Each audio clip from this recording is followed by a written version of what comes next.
My grandson told me to look under the table at his father's wedding.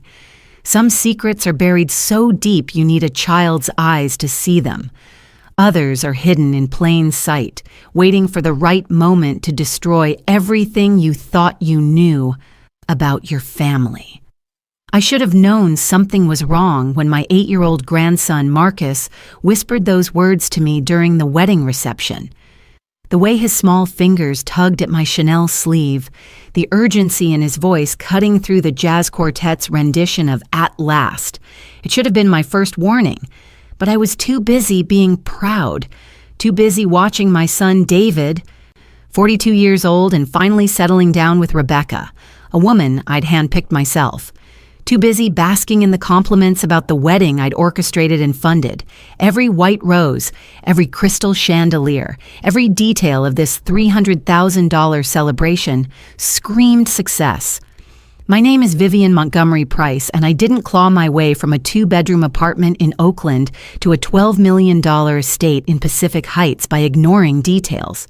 But that Saturday evening, as champagne flutes clinked and guests swayed to the music in my perfectly manicured garden, I was about to discover that some details are more dangerous than others. Chapter 1: The Perfect Wedding. The morning of David's wedding dawned with that particular San Francisco crispness that makes you grateful for money. Money for heated floors, for cashmere wraps, for the kind of life where you don't have to worry about anything except whether the ice sculptures will last through cocktail hour.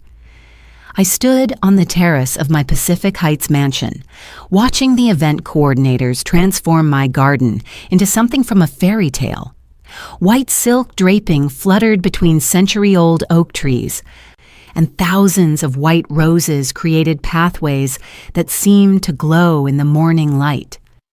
The view of the San Francisco Bay stretched out beyond, with Alcatraz sitting like a dark jewel in the distance, a reminder that even the most beautiful places could hide terrible secrets.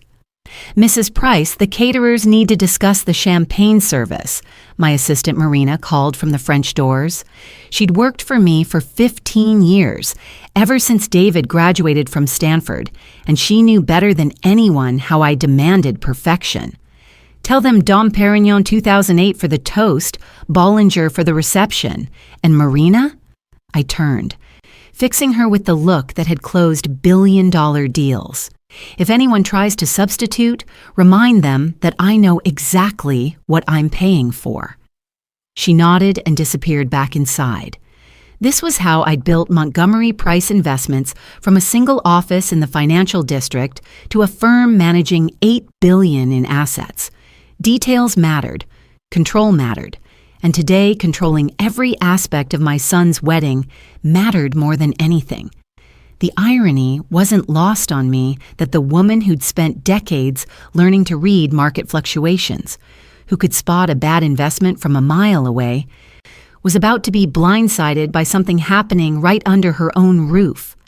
David appeared on the terrace, looking handsome in his morning jacket, his dark skin glowing with health and happiness. At 42, he'd inherited my height and his late father's gentle eyes, a combination that had served him well as a federal prosecutor. Seeing him there, about to marry Rebecca Hartwell, blonde, brilliant, from a political family that traced its lineage to the Mayflower, I felt a surge of maternal pride so strong it nearly knocked me off my designer heels. "Mom, this is incredible," he said, gesturing at the transformation below. "You've outdone yourself." "Nothing's too good for you, baby," I replied, straightening his boutonniere. The white rose was perfect, just like everything else would be. Rebecca's family must be impressed. His smile flickered for just a moment, so briefly I almost missed it. "They're adjusting to the grandeur." I laughed. "Adjusting to having money in the family, you mean?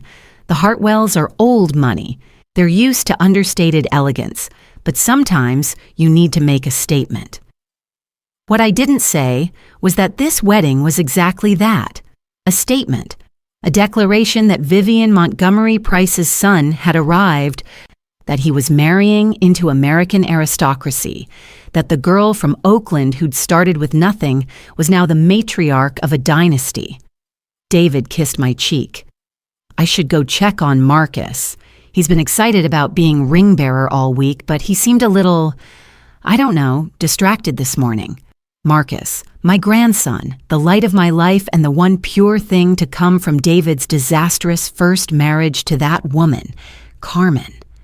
8 years old with David's intelligence and a sensitivity that sometimes worried me in a world that could be cruel to black boys, even wealthy ones. Where is he? I asked. In the library with Rebecca's family. They're keeping him entertained while we finish getting ready. I nodded, but something cold touched my spine. Maybe it was a mother's instinct, or maybe it was the same sixth sense that had served me in business. But for the first time that morning, my perfect control wavered. I'll go check on him, I said. Chapter 2, First Cracks. The library had been my sanctuary when David was growing up. Floor-to-ceiling mahogany shelves lined with first editions, leather chairs positioned to catch the afternoon light, Persian rugs that cost more than most people's cars. It was where I'd taught David about money, about power, about the importance of controlling your own narrative. Now it was full of Hartwells. Rebecca's father, Senator William Hartwell III, stood near the window with his bourbon, his silver hair catching the light as he spoke in low tones to his wife, Patricia. Rebecca's brother Michael lounged in one of my antique chairs, scrolling through his phone with the careless entitlement of someone who'd never worried about money. And in the corner, looking small and somehow lost among all these white faces, was Marcus. "There's my handsome grandson," I announced, my voice carrying the authority that made boardrooms fall silent. The Hartwells turned toward me with practiced smiles, but I was focused on Marcus. He looked up from the book in his lap, one of David's old photo albums, and his face lit up in a way that made my heart skip. "Grandma Vivian!" He jumped up and ran to me, wrapping his arms around my waist. At 8, he still fit perfectly against me, still smelled like childhood, innocent and sweet. "Are you ready to walk down that aisle, Mr. Ringbearer?" I asked, smoothing his hair. He nodded enthusiastically, but then his expression grew serious.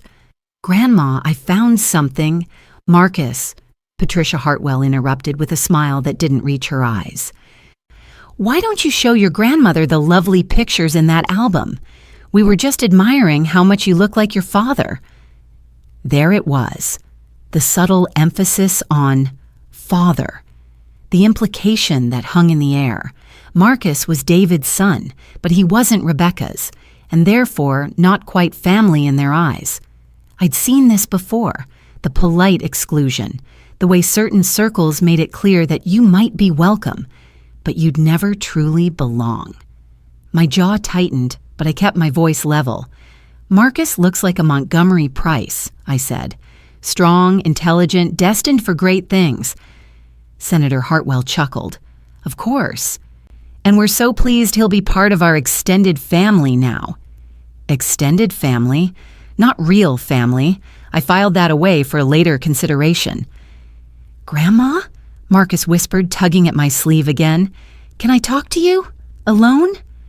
"Of course, sweetheart." I turned to the Hartwells with my most gracious smile.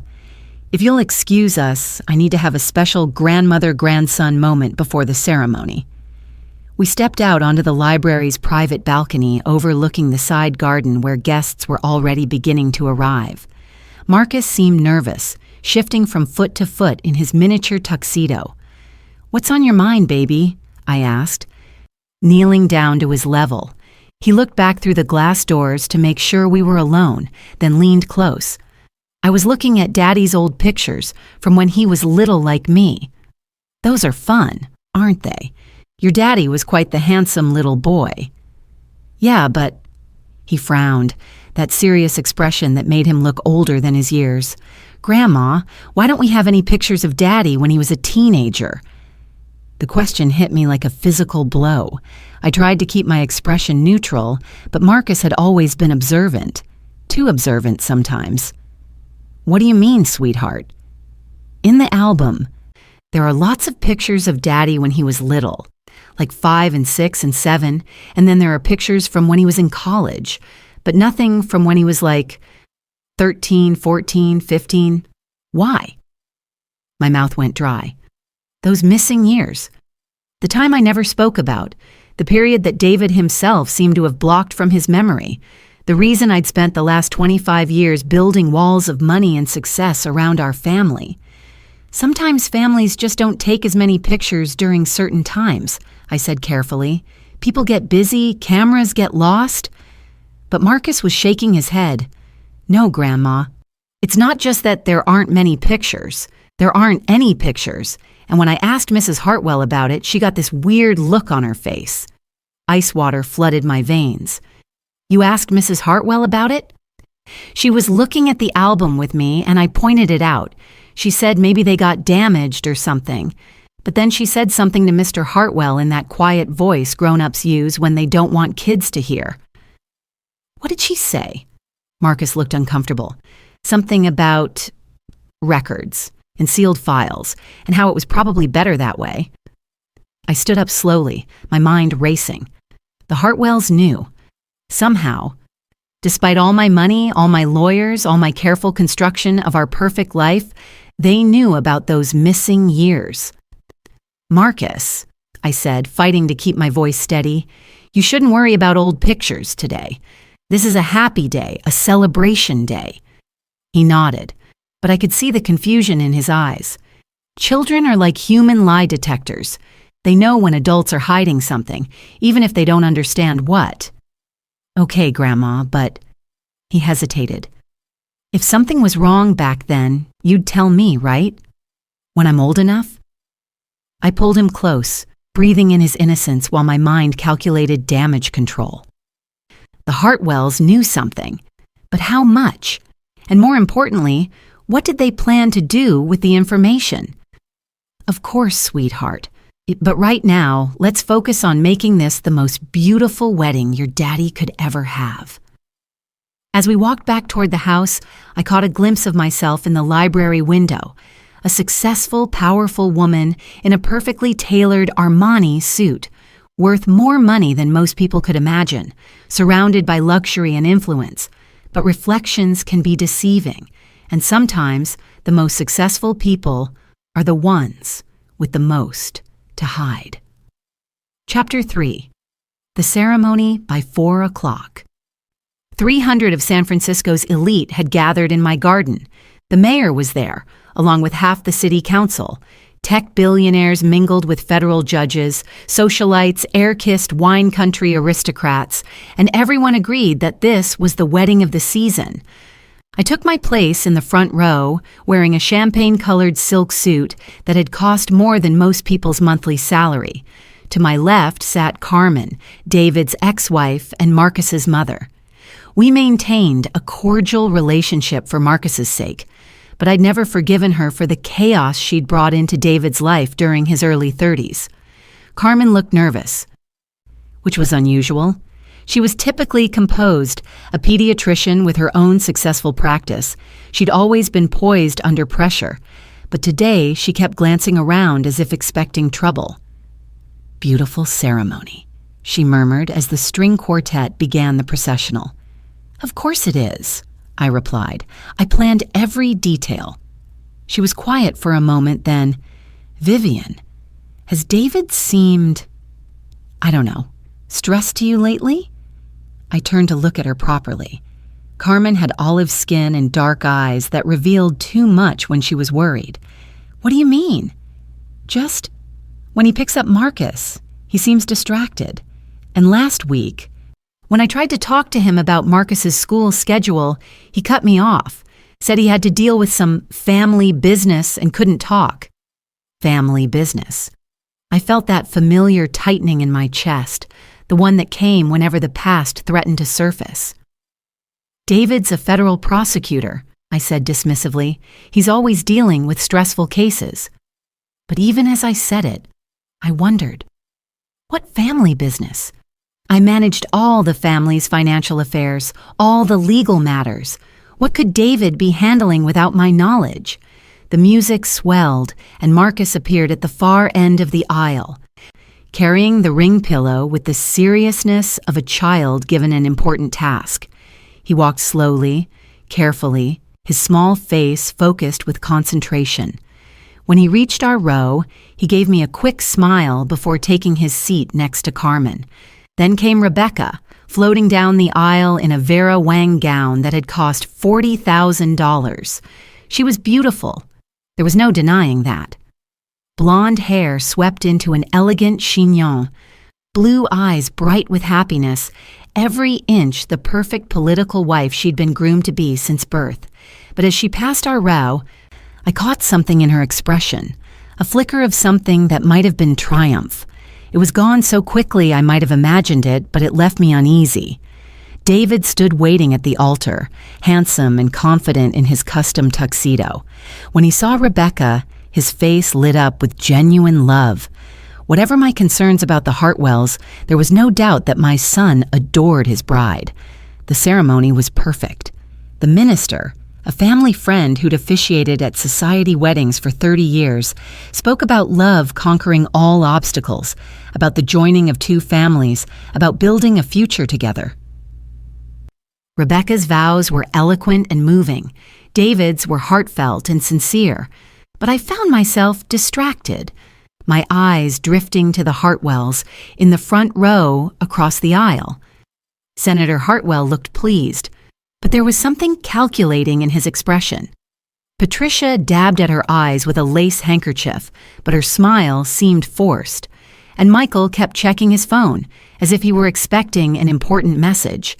When David and Rebecca kissed, sealing their union, the crowd erupted in applause. I stood and clapped along with everyone else, but that cold feeling in my stomach was growing stronger. By the power vested in me, the minister announced, I now pronounce you husband and wife. As the happy couple walked back down the aisle together, Rebecca caught my eye and smiled. But there was something in that smile, something that reminded me of the expression sharks have right before they strike. Chapter 4, The Reception. The cocktail hour was a masterpiece of social choreography. Guests flowed between the garden and the main house, sampling delicacies prepared by the city's most exclusive caterer, while a jazz quartet played softly near the fountain. The ice sculptures were holding up beautifully, the champagne was flowing freely, and everyone seemed to be having a magnificent time. I worked the crowd like the seasoned socialite I'd become, accepting compliments on the wedding, discussing market trends with fellow investors, and subtly reinforcing the social connections that kept my business thriving. This was what I'd built, not just wealth, but influence.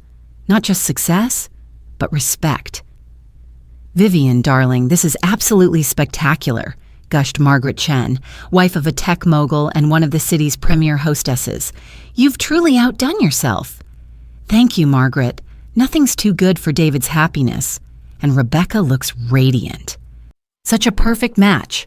A prosecutor and a politician's daughter. Very strategic. Strategic. Yes, that was exactly what it was. I'd spent 2 years subtly introducing David to eligible women from prominent families. But Rebecca had been the prize. Beautiful, intelligent, connected, and from a family whose political influence could complement David's legal career perfectly. Grandma, Marcus appeared at my elbow, looking flushed and excited. This is the best party ever. I'm glad you're having fun, sweetheart. Have you been behaving yourself? Yes, ma'am, but Grandma... He glanced around, then leaned closer. I saw something weird. My stomach tightened. What kind of weird? Some men came to the front door. They weren't dressed for a wedding. They were wearing suits like detectives on TV. Marina talked to them, and then they left, but they gave her some papers. Federal agents. It had to be. But why? What could they possibly want on David's wedding day? Did you recognize them, sweetheart? Marcus shook his head, but Marina looked scared after they left. She went straight to the phone and called someone. I excused myself from Margaret and made my way through the crowd toward the house, my mind racing. Federal agents asking questions, delivering papers. This had to be connected to David's work as a prosecutor, but the timing was suspicious. Why today? Why now? I found Marina in my study looking pale and shaken. When she saw me, she quickly hung up the phone. "Mrs. Price, I was just—" "Who were those men at the front door?" I asked, closing the study door behind me. She hesitated, which told me everything I needed to know. Marina had been with me for 15 years. She never hesitated unless something was seriously wrong. "They were from the FBI," she said finally. "They had a subpoena." The room seemed to tilt. A subpoena for what? Financial records. Specifically, records related to David's accounts and any trusts established in his name. She handed me a folder. They said it was part of an ongoing investigation into federal corruption. I opened the folder with trembling hands. The subpoena was comprehensive. They wanted bank records, investment accounts, property transfers, everything going back 15 years. But what made my blood turn to ice was the case number at the top of the document. I recognized it. It was the same case number from a file I'd seen on David's desk 3 weeks ago, a file he'd quickly closed when I'd entered his office. "Marina," I said, my voice barely steady, "who did you call just now?" She looked miserable.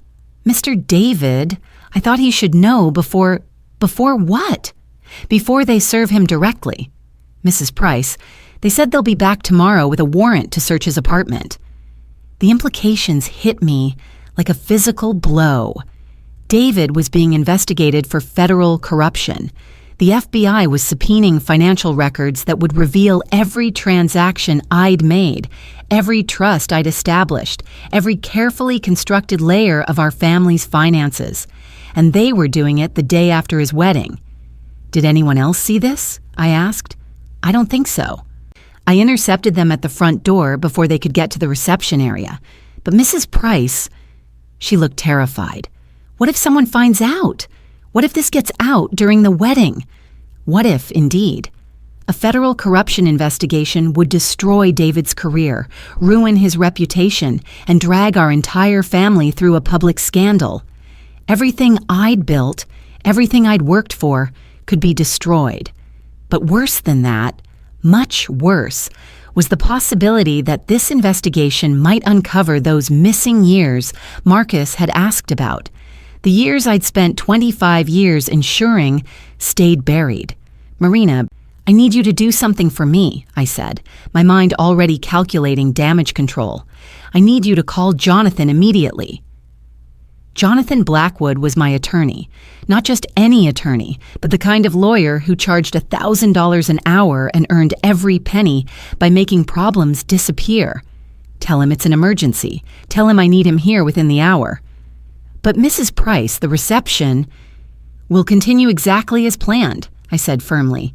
"No one else can know about this. Not today. Today is David's wedding day, and it will be perfect." But even as I said the words, I knew they were a lie. Nothing would be perfect anymore. The past was catching up with us, and all my money, all my power, all my careful planning might not be enough to stop it. As I made my way back to the reception, forcing a smile and accepting more compliments on the beautiful ceremony, I caught sight of Marcus across the garden. He was talking to one of Rebecca's cousins, animated and happy, completely unaware that his world might be about to crumble. And that's when I realized something that should have occurred to me earlier. The timing of this investigation wasn't coincidental. Federal prosecutors didn't accidentally schedule raids for the day after one of their own got married. Someone had planned this. Someone had wanted maximum impact, maximum humiliation. Someone who knew exactly when David would be most vulnerable. Chapter 5. Dinner and Dancing. The reception dinner was flawless, course after course of culinary perfection served on china that had belonged to my grandmother, accompanied by wines that cost more per bottle than most people earned in a week. The wedding cake was a work of art, 5 tiers of architectural magnificence that had guests taking pictures from every angle, but I barely tasted any of it. I sat at the head table, smiling and nodding at the appropriate moments, while my mind raced through possibilities and consequences. Jonathan Blackwood had arrived during the salad course, slipping discreetly into my study to review the subpoena. He'd sent a text. "We need to talk. Tonight. After the guests leave." David, meanwhile, seemed completely oblivious to any problems. He was radiant with happiness, dancing with Rebecca, laughing with friends, playing the perfect role of the groom. If he was worried about whatever federal investigation had prompted the FBI visit, he was hiding it masterfully. Or maybe he genuinely didn't know what was coming. "Grandma, are you okay?" Marcus had appeared beside my chair, his face serious with 8-year-old concern. "You look worried." I forced a bright smile. "I'm just tired, sweetheart. It's been a long day of making sure everything was perfect for your daddy." He studied my face with those intelligent eyes that saw too much. "But it was perfect. The best wedding ever. So why do you still look worried?" Children. They notice everything adults think they've hidden. "Sometimes grown-ups worry even when things are going well," I said, which was true but not the whole truth. "It's just something that happens when you love people very much." He seemed to accept this, but then he glanced around the reception tent and moved closer. "Grandma, can I tell you something?" "Of course." I think Mrs. Hartwell, Rebecca's mom, doesn't like us very much." A chill ran down my spine. "What makes you say that?" "Earlier, when I was getting some cake, I heard her talking to that lady with the big diamonds." "Mrs. Weatherby?" "Yeah, her and Mrs. Hartwell said something about how this wedding was quite a production and how some families needed to make a statement when they didn't have real class." The casual cruelty of it took my breath away. Patricia Hartwell, whose family fortune had been built on railroad money and government contracts a century ago, dismissing our success as nouveau riche ostentation. But it was more than snobbery. It was a deliberate slight, designed to put us in our place. "Did she say anything else?" I asked, trying to keep my voice level. Marcus nodded reluctantly. "She said something about how it was good that David had found his place, but that some people never really learned to fit in, no matter how much money they threw around." I felt my jaw clench. The Hartwells had accepted David into their family, but they were making sure everyone knew it was a conditional acceptance. He was good enough for their daughter, but we weren't good enough for them.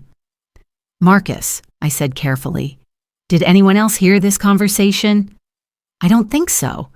But Grandma, what did she mean about people not fitting in?" How do you explain to an 8-year-old that no matter how successful you become, no matter how much wealth you accumulate, there will always be people who see you as an outsider? How do you tell a child that some doors remain forever closed, not because of anything you've done, but because of who you are?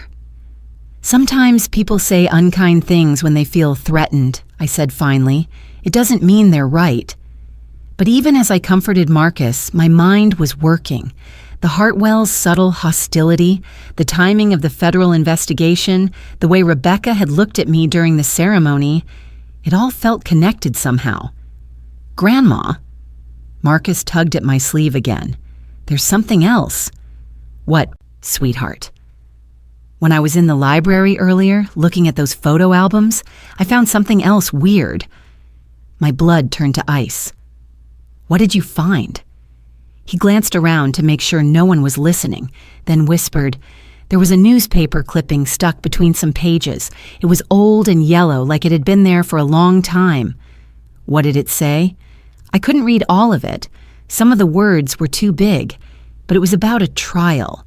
And there was a picture of someone who looked like Daddy, but younger, much younger. The world seemed to stop. A newspaper clipping. A trial. A younger version of David. "Marcus," I said, my voice barely steady. "What did you do with the clipping?" I put it back where I found it. I thought maybe it was important, so I didn't want to lose it. He paused. But Grandma, why would someone hide a newspaper story in a photo album? Why indeed? I'd thought I'd destroyed every trace of those missing years, every record of what had happened when David was 15. But somehow, something had survived. Which album was it in? I asked. The blue one with the gold edges. It was stuck between the pages with Daddy's college pictures. I knew exactly which album he meant. I'd put it together myself when David graduated from Stanford, carefully selecting photos that told the story I wanted told. But I'd never looked through it page by page in recent years. Someone could have slipped something between the pages at any time. But who? And why? Marcus, I need you to do something for me, I said. I need you to go get that album and bring it to me. Can you do that quietly, without anyone noticing? He nodded solemnly. Should I bring the newspaper clipping too? Yes, especially the clipping. As Marcus slipped away on his mission, I watched the reception continue around me. David and Rebecca were cutting the cake now, laughing as photographers captured their joy. The jazz quartet had been replaced by a full band, and couples were beginning to move onto the dance floor. Everything looked perfect. Everyone seemed happy. But underneath the celebration, I could feel fault lines spreading, cracks in the foundation of everything I'd built. The federal investigation, the Hartwell's condescension, and now this, evidence from the past that someone had deliberately planted where it would be found. Someone was playing a very dangerous game. The question was, who and what did they ultimately want? Chapter 6. The Discovery. Marcus returned 15 minutes later, slipping through the crowd of dancing guests with the photo album clutched against his chest. He found me at my table and discreetly handed over the album along with a yellowed newspaper clipping that made my heart stop. The headline read, "Local teen pleads guilty in federal fraud case." The accompanying photo showed a 15-year-old David being led into a courthouse, his face hidden, but his identity unmistakable to anyone who knew him well. My hands shook as I read the article. It was all there. The bare facts of a case I'd spent 25 years and millions of dollars trying to erase. David's involvement in a federal fraud scheme. His guilty plea. His sentencing to juvenile detention and community service. What the article didn't mention, what had been sealed by juvenile court records, was that David hadn't acted alone. He'd been the fall guy for a much larger operation, one that had involved people with enough power and connections to ensure that a 15-year-old black kid from Oakland took the blame while they walked away free. "Grandma," Marcus whispered, "that is Daddy in the picture, isn't it?" I looked at my grandson's innocent face and felt something break inside my chest. He was 8 years old. He shouldn't have to know about this. He shouldn't have to carry the weight of family secrets that weren't even his to bear. "Yes," I said quietly. "That's your father." "But he was just a kid. What happened?" How do you explain to a child that sometimes good people make terrible mistakes? That sometimes those mistakes follow you forever, no matter how far you run or how successful you become? "Your father got involved with some bad people when he was very young," I said carefully. "He made some poor choices, and he had to face the consequences. But he learned from his mistakes and became the good man he is today." It was true, as far as it went. David had learned. He'd spent his entire adult life making up for those few months when he was 15, when grief over his father's death and my own desperation to keep our family afloat had made him vulnerable to people who saw opportunity in our pain. "Is that why there aren't any pictures from when he was a teenager?" Marcus asked. "Yes, it was a difficult time for our family." Marcus studied the newspaper clipping again. "Grandma, who put this in the photo album?" That was the question, wasn't it? I'd assembled that album myself in 1999, carefully curating images that told the story I wanted people to see. David's happy childhood, his academic success, his college graduation, his law school achievements, a narrative of unbroken success with no hint of those dark teenage years. Someone had slipped this clipping into the album later. someone who wanted it to be found. But who had access to my library? Who would know which album to target? I don't know, I admitted. But I'm going to find out. Should I tell Daddy about it? No, I said quickly. Not tonight. Tonight is his wedding night. He should be happy. But even as I said it, I wondered how long we could protect David's happiness. The federal investigation, this planted evidence, the Hartwells' knowledge of his past, it all felt like pieces of a puzzle coming together in a way that would destroy everything we'd built. Mrs. Price? A voice behind me made me turn. It was Rebecca, radiant in her wedding dress, her cheeks flushed from dancing. Rebecca, dear, you look absolutely beautiful, I said, quickly sliding the newspaper clipping under the photo album. Are you enjoying your reception? It's perfect, thank you. Her smile was warm, but her eyes were sharp as they noted the album in my lap. I hope you don't mind. I borrowed that album earlier to show my parents some of David's childhood pictures. Such a handsome little boy. My blood turned to ice. Rebecca had access to the album. Rebecca had been showing it to her parents who somehow knew about David's sealed juvenile records. That was thoughtful of you, I managed. Actually, I noticed something interesting while we were looking through it. Rebecca continued, her voice casual but her gaze intense. There seemed to be something stuck between some of the pages. I hope nothing important fell out. She knew. Rebecca knew about the newspaper clipping, had probably been the one to plant it. But why? What did she gain by exposing David's past now? After she'd already married him? Nothing fell out, I said carefully. Sometimes old albums settle strangely. Of course. Rebecca's smile remained perfect. Well, I should get back to David. We're about to have our first dance as husband and wife. Such a special moment. She glided away, leaving me staring after her with a growing sense of dread. The federal investigation, the planted evidence, the knowledge of David's past, Rebecca was at the center of it all. But why? What could she possibly hope to gain? Grandma, Marcus whispered. She's scary when she smiles like that. Out of the mouths of babes. My 8-year-old grandson had seen what I'd missed, that Rebecca Hartwell's perfect smile hid something predatory. I watched as she rejoined David on the dance floor, watched as he spun her around with pure joy on his face. My son was in love with a woman who was systematically destroying his life, and he had no idea. The band struck up "The Way You Look Tonight," and David and Rebecca moved together in perfect harmony. They were beautiful together. He so dark and handsome, she so golden and elegant. They looked like they belonged in a magazine, like the kind of power couple that graced society pages and political profiles. But as I watched them dance, I realized something that should have been obvious from the beginning. Rebecca hadn't married David in spite of his past. She'd married him because of it. The question was, what did she plan to do with that knowledge now that she was legally his wife? Chapter 7, The Revelation. The reception was winding down beautifully. Guests were beginning to drift away, full of good food and wine, carrying memories of what everyone agreed was the most elegant wedding of the season.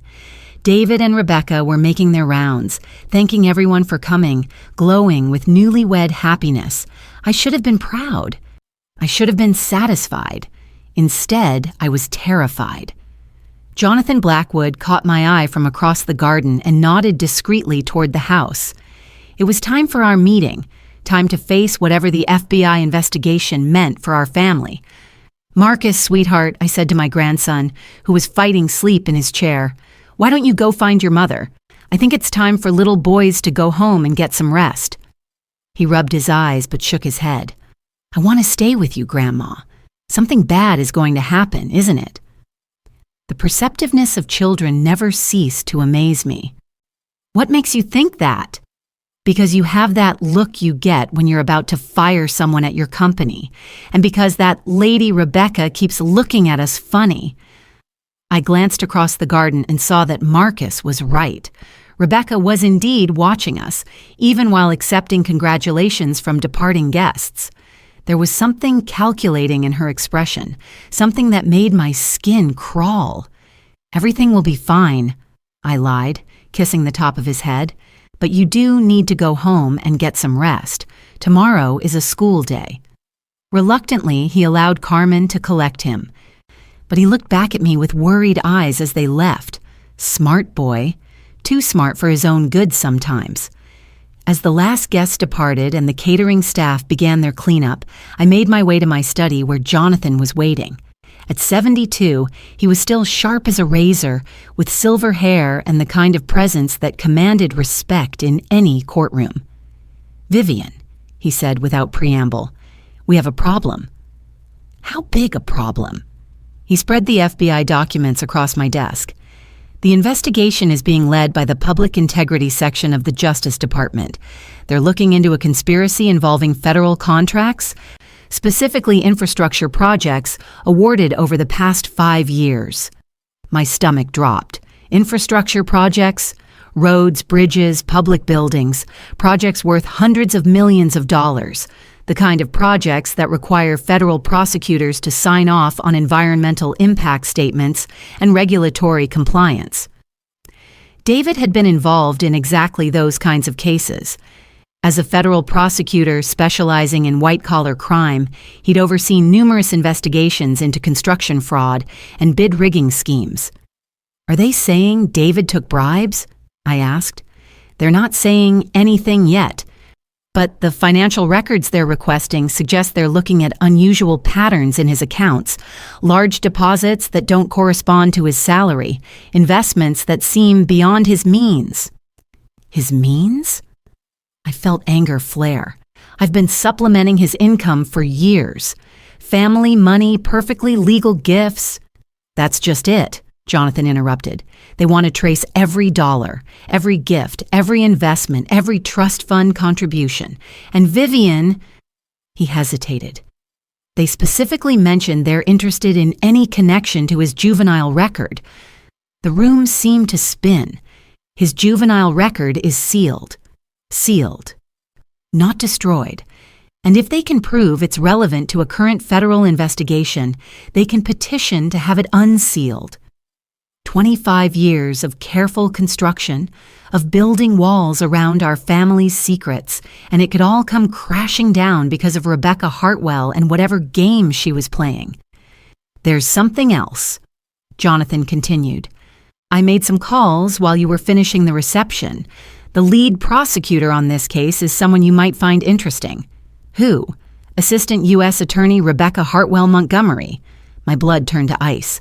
"That's impossible. Rebecca just married David. She took his name. As of this morning, she's hyphenated, Hartwell Montgomery. And as of this morning, she's also been assigned as co-lead prosecutor on a case investigating her own husband."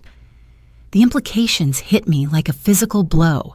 Rebecca hadn't just married David. She'd married him to destroy him. The whole courtship, the romance, the perfect wedding, it had all been an elaborate setup. "Can she legally prosecute her own husband?" I asked. Normally, no. There would be massive conflict of interest issues. But if she can prove she only discovered evidence of his alleged crimes after the marriage, if she can position herself as another victim of his deception... Jonathan shrugged grimly. "She becomes the star witness instead of a conflicted prosecutor. And her testimony would be devastating," I realized. A new wife, supposedly shocked to discover her husband's criminal behavior, the jury would eat it up, especially if she's willing to testify about financial irregularities she discovered after gaining access to his accounts through marriage. I sank into my chair, my mind reeling. Rebecca had played us all perfectly, the long courtship that let her learn every detail of David's life. The access to our home that allowed her to plant evidence, the marriage that gave her legal standing to access his financial records and then testify against him. "Jonathan, we need to warn David." "Do we?" His question surprised me. "What do you mean?" "Think about this carefully, Vivian. If we warn David, what can he do? He can't unmarry Rebecca. He can't undo whatever evidence she's already gathered, and if he tries to flee or hide assets, it only makes him look more guilty. So we do nothing? We prepare for war, Jonathan said grimly. We document everything. We find out exactly what evidence they have and where they got it. We build David's defense before they even arrest him. Arrest him. The word hit me like a slap. It's coming, Vivian, probably within the next few days. They'll want to move quickly before he has a chance to destroy evidence or flee. A knock at the door interrupted us. "Come in," I called. David appeared, still glowing with wedding happiness, his bow tie undone and his shirt collar open. "Mom, I just wanted to thank you again for today. It was perfect. Rebecca's over the moon." "I'm sure she is," I thought bitterly. She just pulled off the con of the century. "I'm glad you're happy, sweetheart," I managed. "We're heading to the hotel now. Early flight to Maui tomorrow for the honeymoon." He paused, noticing Jonathan for the first time. "Oh, sorry, I didn't realize you were in a meeting." "Just going over some investment details," I lied smoothly.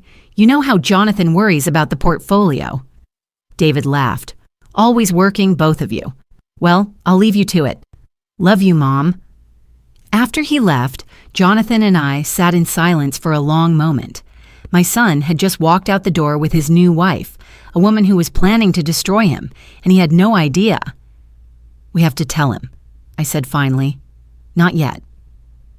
If we're wrong, we're not wrong." I stood up, pacing to the window. "Jonathan, I've built a fortune by reading people, by understanding motivations. Rebecca Hartwell didn't marry my son for love. She married him for revenge." "Revenge for what?" I stared out at the garden where, just hours ago, we'd celebrated what I'd thought was David's happiness. The white roses were already beginning to wilt in the evening air. "For something that happened 25 years ago," I said quietly. "Something I thought we'd buried forever." Chapter 8, The Past Revealed.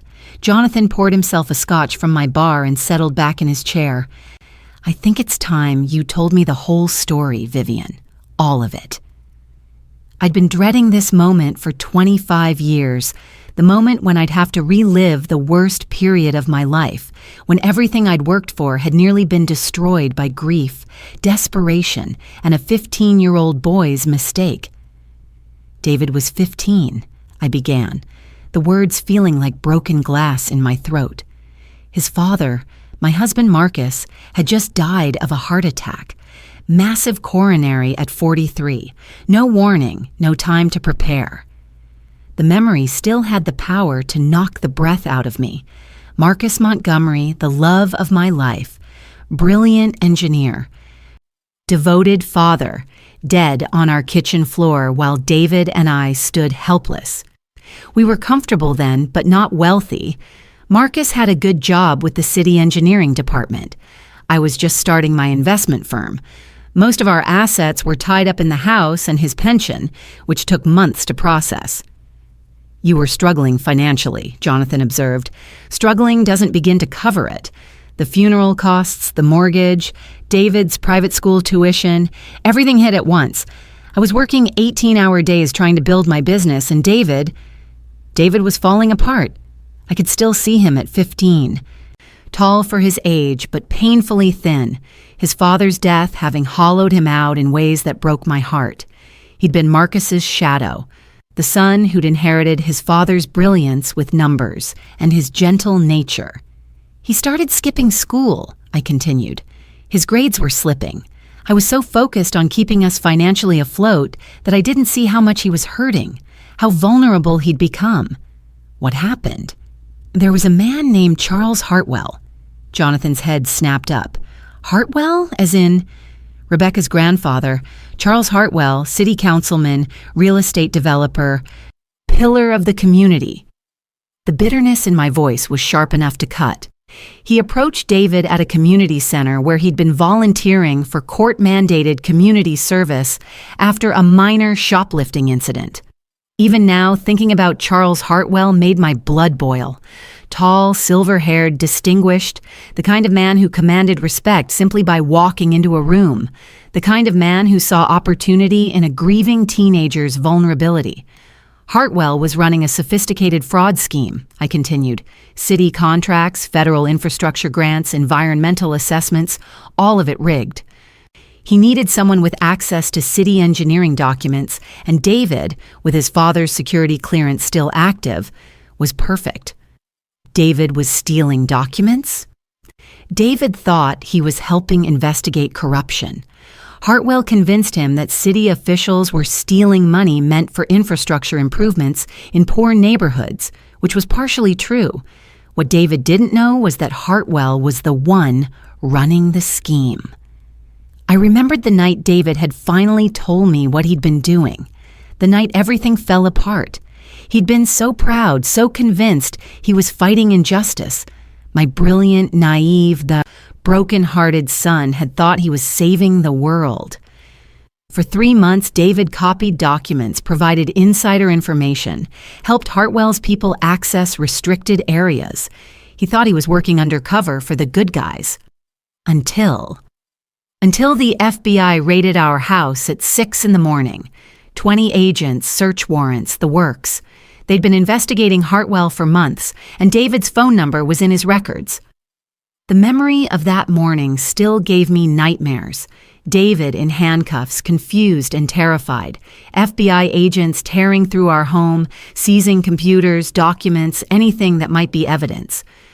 Our neighbors watching from their windows as my 15-year-old son was led away in the back of a federal car. The prosecutor was a man named William Hartwell III. Jonathan went very still. Charles Hartwell's son. And Rebecca's father, the same Senator William Hartwell who was sitting in my front row today, smiling and toasting my son's happiness.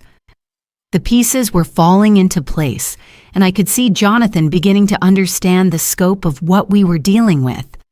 William Hartwell was the prosecutor who sent your son to juvenile detention, he said slowly.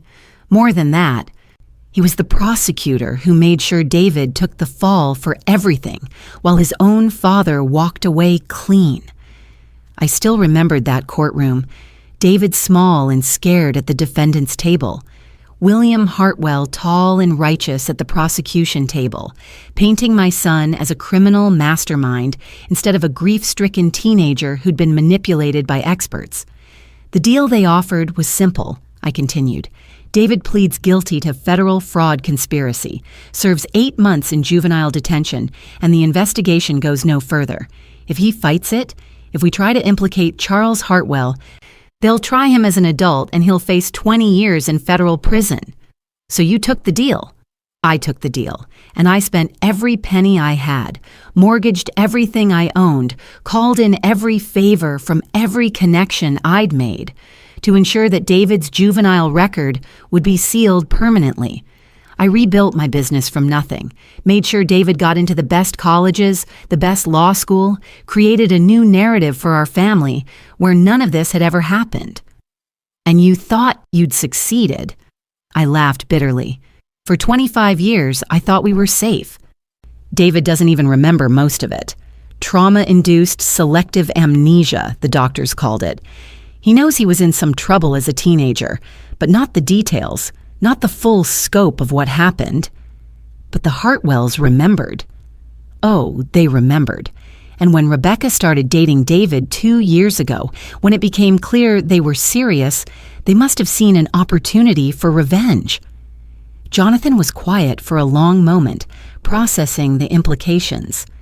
They blamed David for exposing Charles Hartwell's corruption.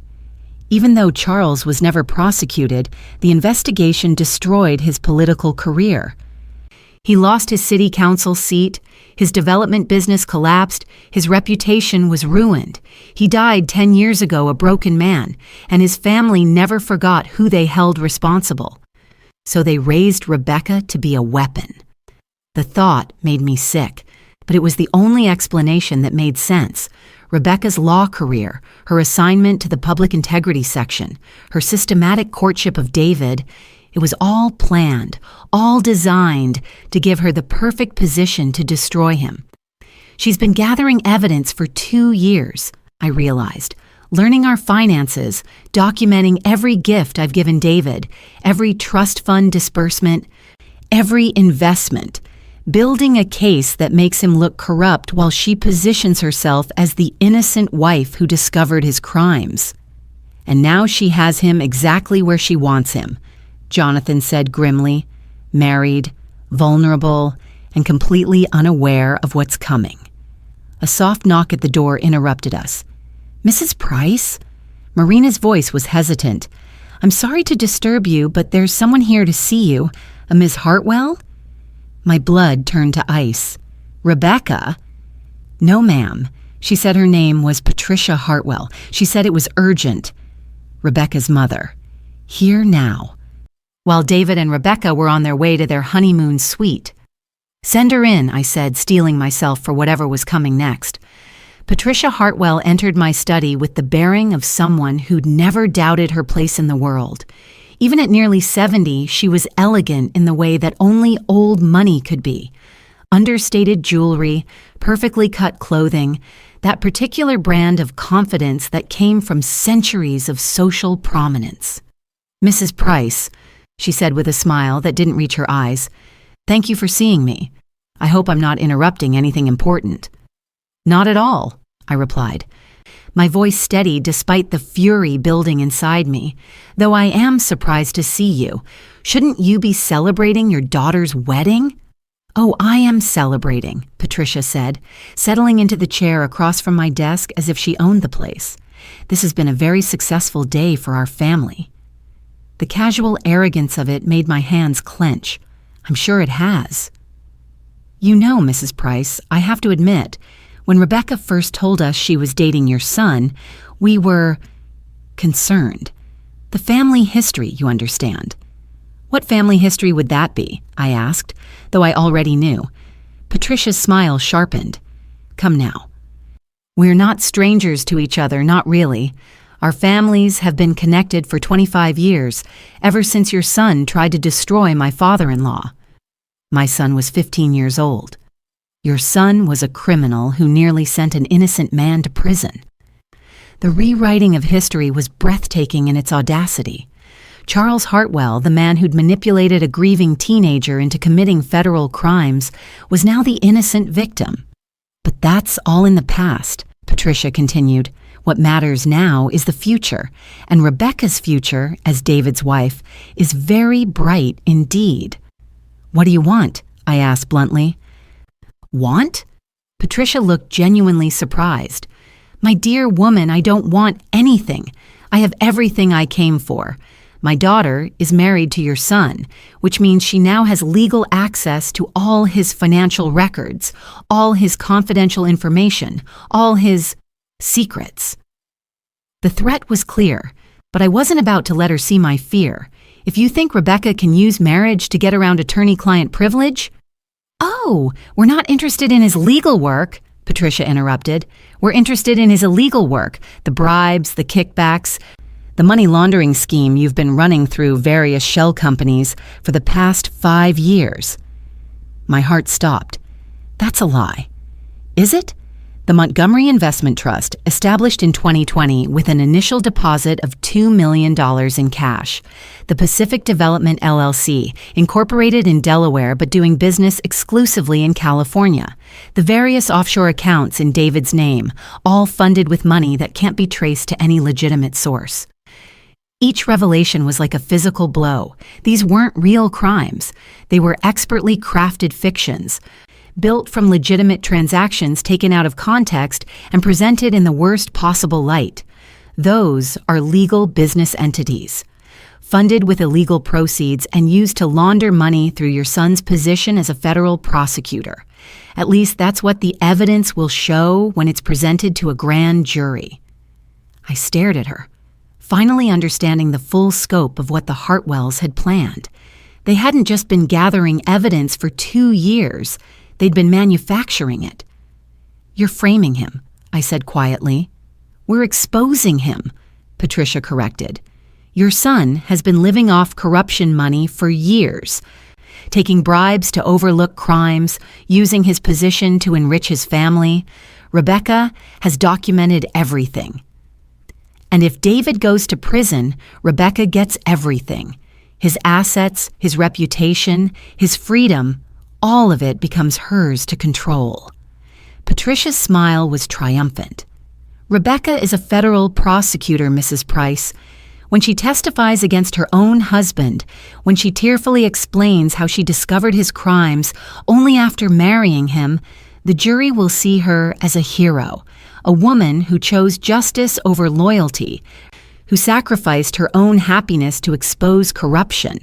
And you get your revenge for what happened to Charles Hartwell. We get justice for what your family did to ours. I stood up slowly, my mind working through possibilities and consequences. The Hartwells had planned this perfectly, too perfectly to defeat through conventional means. "There's just one problem with your plan," I said calmly. Patricia raised an eyebrow. "Oh?" "You're assuming that David is the only one who knows where the bodies are buried. But I'm the one who's been managing our family's finances for 30 years. I'm the one who knows where every dollar came from and where it went. And you're assuming that we care about your threats," Patricia replied. "You're a grieving mother who would say anything to protect her son. The word of a woman whose own business practices have been questionable for decades. Another perfectly crafted attack. Even my reputation as a successful businesswoman could be twisted into evidence of corruption." "Perhaps," I said, "but I'm also a woman with $8 billion in assets under management and connections throughout the federal government, including several federal judges who owe their appointments to my political contributions. Are you threatening to obstruct justice? I'm promising to fight back. And Patricia?" I stepped closer, letting her see the steel in my eyes. "You have no idea what I'm capable of when someone threatens my family." For the first time, Patricia's confidence seemed to waver slightly, but then she smiled again, and I realized she'd been expecting this reaction. "Oh, but we do know what you're capable of, Mrs. Price. We've studied you for years. Your business practices, your political connections, your creative accounting methods. In fact, Rebecca has already filed a separate complaint about financial irregularities at Montgomery Price Investments." The final blow. They weren't just going after David, they were coming for me too. "So here's how this is going to work," Patricia continued. "David will be arrested within the week. You'll be under federal investigation within the month. Your assets will be frozen, your business will be destroyed, and your family name will be synonymous with corruption." She stood up, smoothing her skirt with casual elegance. "Unless, of course, you'd like to discuss a settlement." "What kind of settlement?" "A confession.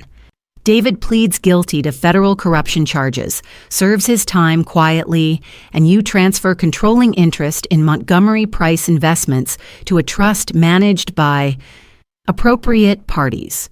"By you mean?" "By people who understand the importance of proper oversight." Patricia moved toward the door. "You have 48 hours to consider our offer. After that, the federal indictments become public, and your son's arrest will be front-page news in every paper in the country." She paused at the door, looking back with that same triumphant smile. "Oh, and Mrs. Price? Don't bother trying to warn David. Rebecca's already handling that." After she left, I sank back into my chair, my hands shaking. Jonathan poured me a scotch, but I couldn't lift it to my lips. "They've thought of everything," I whispered. "Not everything," Jonathan said grimly. "They've made one crucial mistake." "What's that?" "They assumed that you'd built your fortune through corruption instead of brilliance. They assumed that your success was illegitimate, that your power was built on lies." I looked at him through eyes blurred with tears of rage and fear. What if they're right? What if everything I've built, everything I've done to protect David, was just another kind of crime? "Then we'll find out together," Jonathan said firmly. "But Vivian, I've known you for 20 years. I've seen how you built Montgomery Price Investments from nothing into one of the most successful firms in the country. You didn't do that through corruption. You did it through intelligence, hard work, and an absolute refusal to let anyone destroy what you loved." He was right, but it might not matter. The Hartwells had created a narrative so compelling, so perfectly crafted, that the truth might not be enough to save us. "Jonathan," I said quietly, "call our investigator. I want to know everything about the Hartwell family, every business deal, every political connection, every secret they've ever tried to hide. What are you planning?" I thought about Patricia Hartwell's smug confidence, about Rebecca's calculated seduction of my son, about the 25 years I'd spent building a life that was about to be destroyed by people who'd never forgotten a teenage mistake. "I'm planning to remind them what happens when you threaten a mother's child," I said. "They want to play games with my family? Let's see how they handle a real war." Chapter 9. The Hunt. I didn't sleep that night. Instead, I sat in my study going through every document, every financial record, every piece of correspondence that might give me leverage against the Hartwells. If they'd spent 2 years building a case against David, I had less than 48 hours to build one against them. By dawn, I had a plan. At 7 a.m., I called Marcus and told him he was staying home from school. Then I called Carmen and asked her to bring him to my house immediately. If this war was about to go public, I needed to protect the most innocent victim in all of this. Carmen arrived an hour later, looking worried. "Vivian, what's going on? You sounded strange on the phone." "We need to talk," I said, leading her into my study where Jonathan was already waiting with our investigator, a former FBI agent named Sarah Chen who specialized in corporate security. "Carmen, I need you to sit down," I began. "You're scaring me." "Good, you should be scared." I handed her the newspaper clipping Marcus had found. "David is about to be arrested on federal corruption charges." Carmen's face went white as she read. "This is from when he was 15. His juvenile record is sealed." "Not anymore. Rebecca has been gathering evidence for 2 years, building a case that David has been taking bribes and laundering money through his position as a federal prosecutor." "That's insane. David would never—" "Of course he wouldn't. But the evidence is compelling, and Rebecca is positioned to be the star witness against her own husband." Carmen sank into a chair, still clutching the newspaper clipping. "Rebecca did this? But why?" I explained everything. Charles Hartwell's manipulation of David, the family's 25-year thirst for revenge, Rebecca's systematic seduction and investigation of David, Patricia Hartwell's ultimatum from the night before. By the time I finished, Carmen was crying. "What do we do?" "We fight back," I said grimly. "Sarah, what did you find?"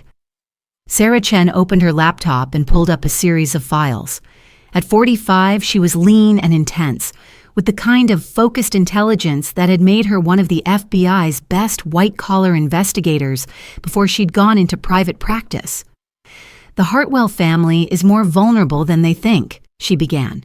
"Charles Hartwell's development company may have avoided federal prosecution 25 years ago, but it didn't avoid scrutiny. I found records of 6 different federal investigations into his business practices between 1995 and 2005. Any convictions? No, but a pattern of behavior. Bid rigging, environmental violations, safety code violations, tax evasion, all of it settled out of court or dismissed on technicalities. Charles Hartwell was everything David's juvenile case suggested he was. What about the current generation? Even more interesting, Senator William Hartwell has been in office for 20 years, but his wealth has grown far beyond what a senator's salary could support. Offshore accounts, real estate investments, consulting fees from companies that regularly receive federal contracts. Legal? Technically, yes, but ethically questionable and politically damaging if it becomes public. I felt the first stirring of hope. What about Rebecca? Rebecca Hartwell is a federal prosecutor with an impeccable record on the surface, but I found some interesting patterns in her case assignments. Over the past 5 years, she's been involved in investigating 12 different federal corruption cases. In every single case, the defendants had business relationships with companies that compete with Hartwell family interests. The implications were staggering. She's been using her position to target her family's business rivals. It gets better. 3 of those cases involved environmental companies that had been blocking Hartwell development projects. All 3 companies were forced out of business by the federal investigations Rebecca helped lead. Can we prove she was targeting specific companies for personal reasons? With enough time and resources, yes, but we don't have time. Sarah was right. The Hartwells had given me 48 hours, which meant I had less than 18 hours left to find a way to stop them. What about the marriage itself? Jonathan asked. If we can prove Rebecca married David under false pretenses, specifically to gather evidence for a prosecution, we might be able to get the whole case thrown out. Fraud in the inducement, I mused. It's a long shot, but it might work. There's something else, Sarah said. I've been tracking Rebecca's communications, and she's been in regular contact with someone at the Justice Department who's not part of the Public Integrity section. Who? Assistant Attorney General Margaret Westbrook. They've exchanged over 200 emails in the past 6 months, most of them encrypted. But I was able to recover some metadata. Margaret Westbrook. I knew that name. She'd been a federal prosecutor 15 years ago, part of the team that had investigated several high-profile corruption cases. She was also known for her political ambitions and her willingness to take on cases that generated media attention. Westbrook is gunning for a federal judgeship, I realized. A high-profile corruption case involving a federal prosecutor would be exactly the kind of career-making case she'd want. And if the prosecutor's own wife is the key witness against him, it becomes a media sensation, Jonathan added.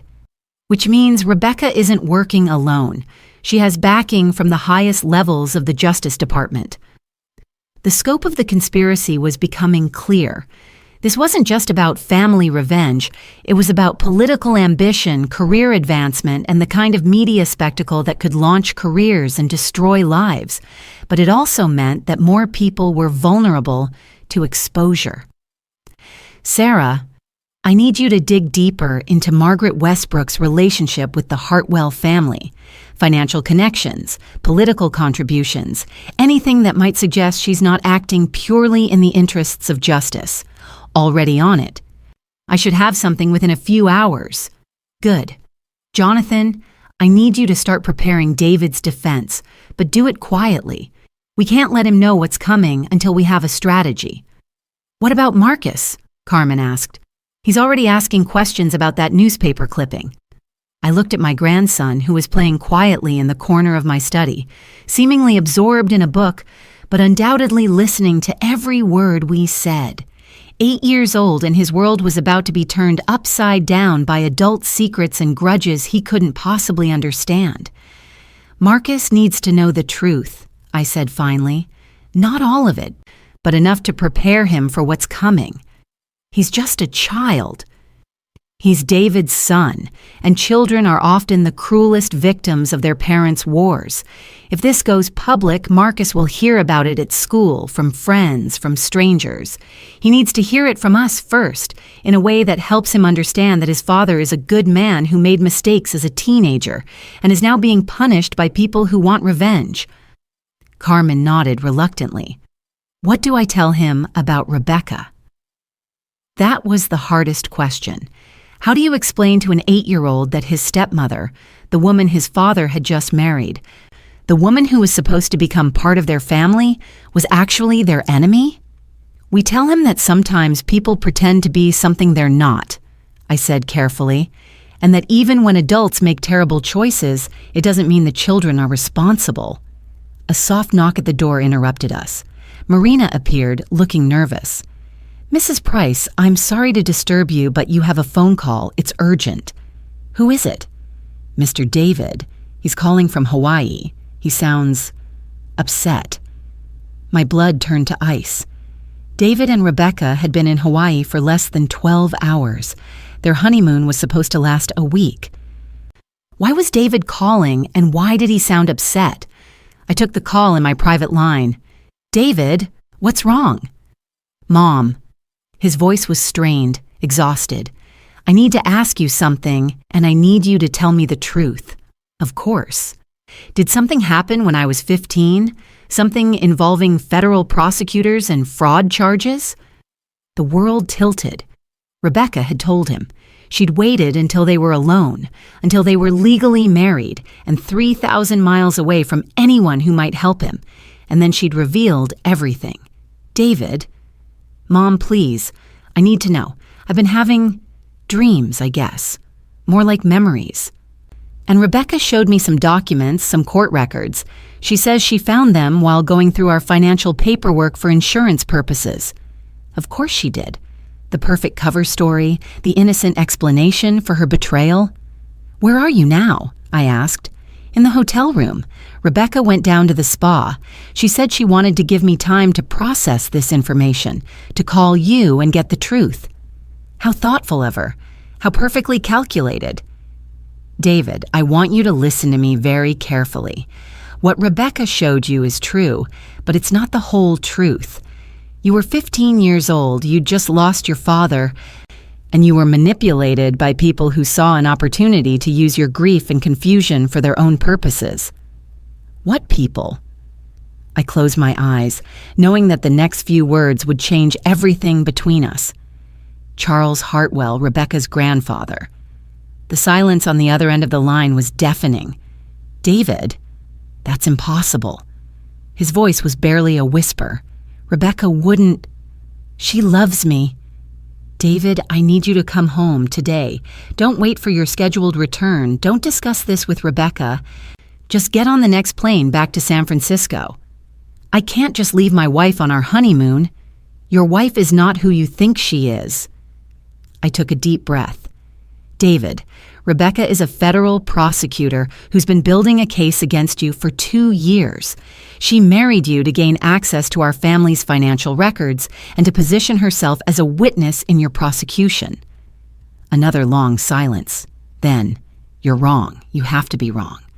I wish I were, but Patricia Hartwell was in my study last night explaining exactly how they plan to destroy you. David, you're going to be arrested within the next few days unless we can find a way to stop this. This is insane. Rebecca is my wife. She loves me. She would, and she has. David, please, just come home. We'll figure this out together, but you need to be here where we can protect you. I need to think. I need to talk to Rebecca. No, I said sharply. David, whatever you do, don't let Rebecca know that you suspect anything. If she thinks you're on to her plan, she might accelerate the timeline. This is crazy. You're asking me to believe that my wife, the woman I just married, is some kind of criminal mastermind bent on destroying me for something I barely remember doing as a teenager. When he put it like that, it did sound crazy, but the truth often did. David, do you trust me?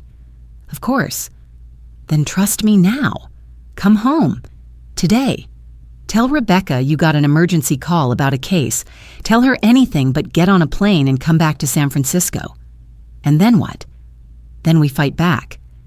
After I hung up, I turned to find Jonathan, Sarah, and Carmen all staring at me with varying degrees of concern and fear. He knows, Carmen said. Rebecca told him. She's accelerating the timeline.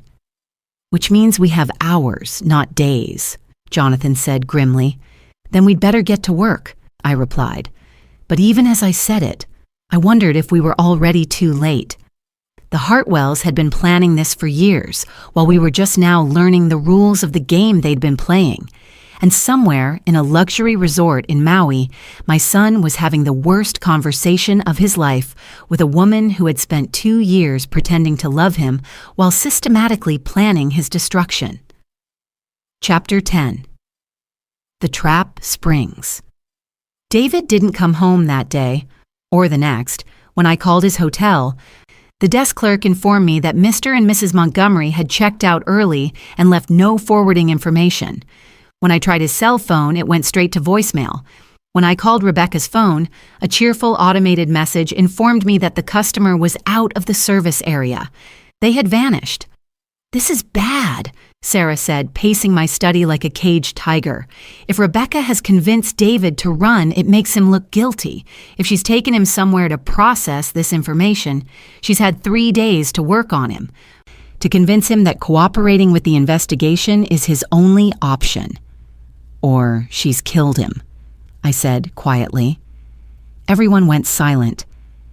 Vivian, Jonathan said carefully, I know you're worried, but let's not assume... Let's not assume what? That a woman who's spent 2 years planning to destroy my son might be capable of murder. I stood up, my hands shaking with rage and fear. She married him, Jonathan. She stood in my garden and promised to love and honor him while planning to send him to federal prison. You think murder is beyond her? But even as I said it, I knew it wasn't true. Rebecca was too smart for murder. Dead martyrs generated sympathy. Living criminals generated contempt. She needed David alive, disgraced, and broken. Sarah, have you found anything on Margaret Westbrook? I asked. Better than I hoped. Westbrook received a $200,000 speaking fee last year from the Hartwell Foundation, a charitable organization run by Patricia Hartwell. She's also been a guest at the Hartwell family's Martha's Vineyard estate 3 times in the past 2 years. Financial and social connections. Not illegal, but ethically problematic for someone overseeing a prosecution involving the Hartwell family. There's more. I traced the encrypted emails between Rebecca and Westbrook. They've been planning this prosecution for at least 18 months, long before Rebecca had any legal evidence of David's alleged crimes. Can we prove prosecutorial misconduct? Possibly, but we need David to file the motion, and David is missing. I was about to respond when Marina burst into the room without knocking, her face white with panic. Mrs. Price, you need to see the news. Channel 7, now! I grabbed the remote and turned on the television. The breaking news banner across the bottom of the screen made my heart stop. Federal prosecutor arrested on corruption charges. The reporter, standing in front of the federal courthouse, was speaking into the camera with barely contained excitement.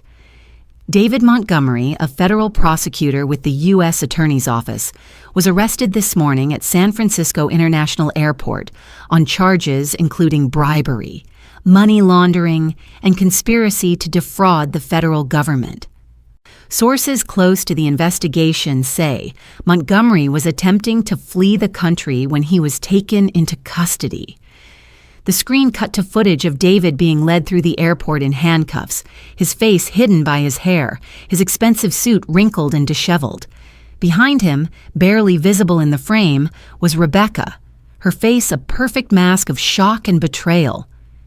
Montgomery's wife, Assistant U.S. Attorney Rebecca Hartwell Montgomery, is said to be cooperating fully with the investigation.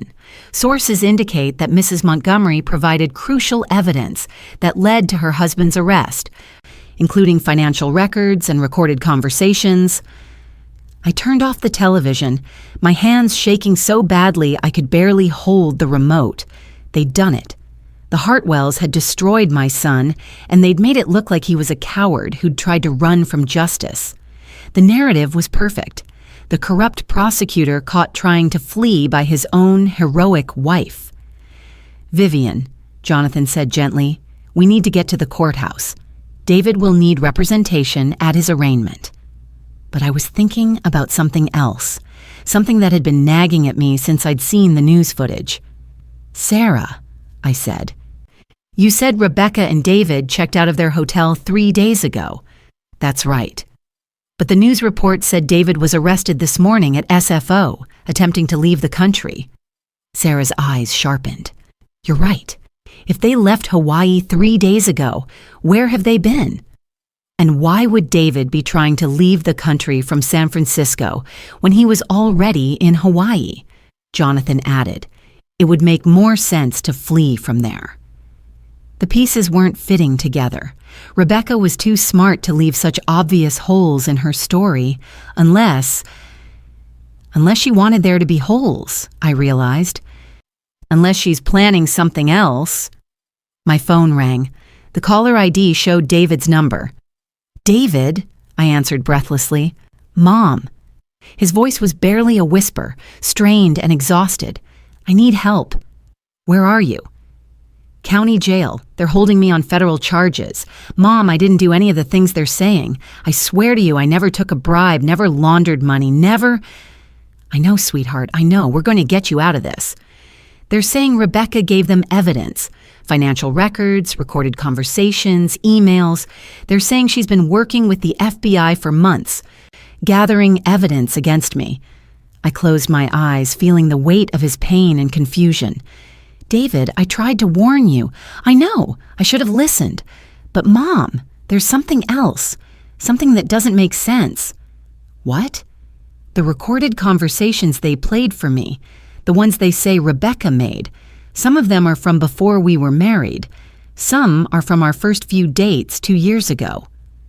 My blood turned cold. What kind of conversations? Me talking about family finances, about gifts you'd given me, about investments I'd made.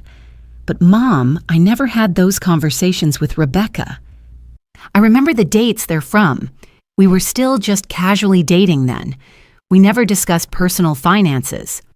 Then how did she get recordings of you talking about those things? I don't know. But whoever I was talking to in those recordings, it wasn't Rebecca. A terrible possibility was beginning to form in my mind. David, the voice in the recordings. Whose voice was it? That's just it. The recordings are of phone conversations, so the quality isn't perfect. But the voice sounds like Rebecca, except different somehow. Like someone doing an impression of her.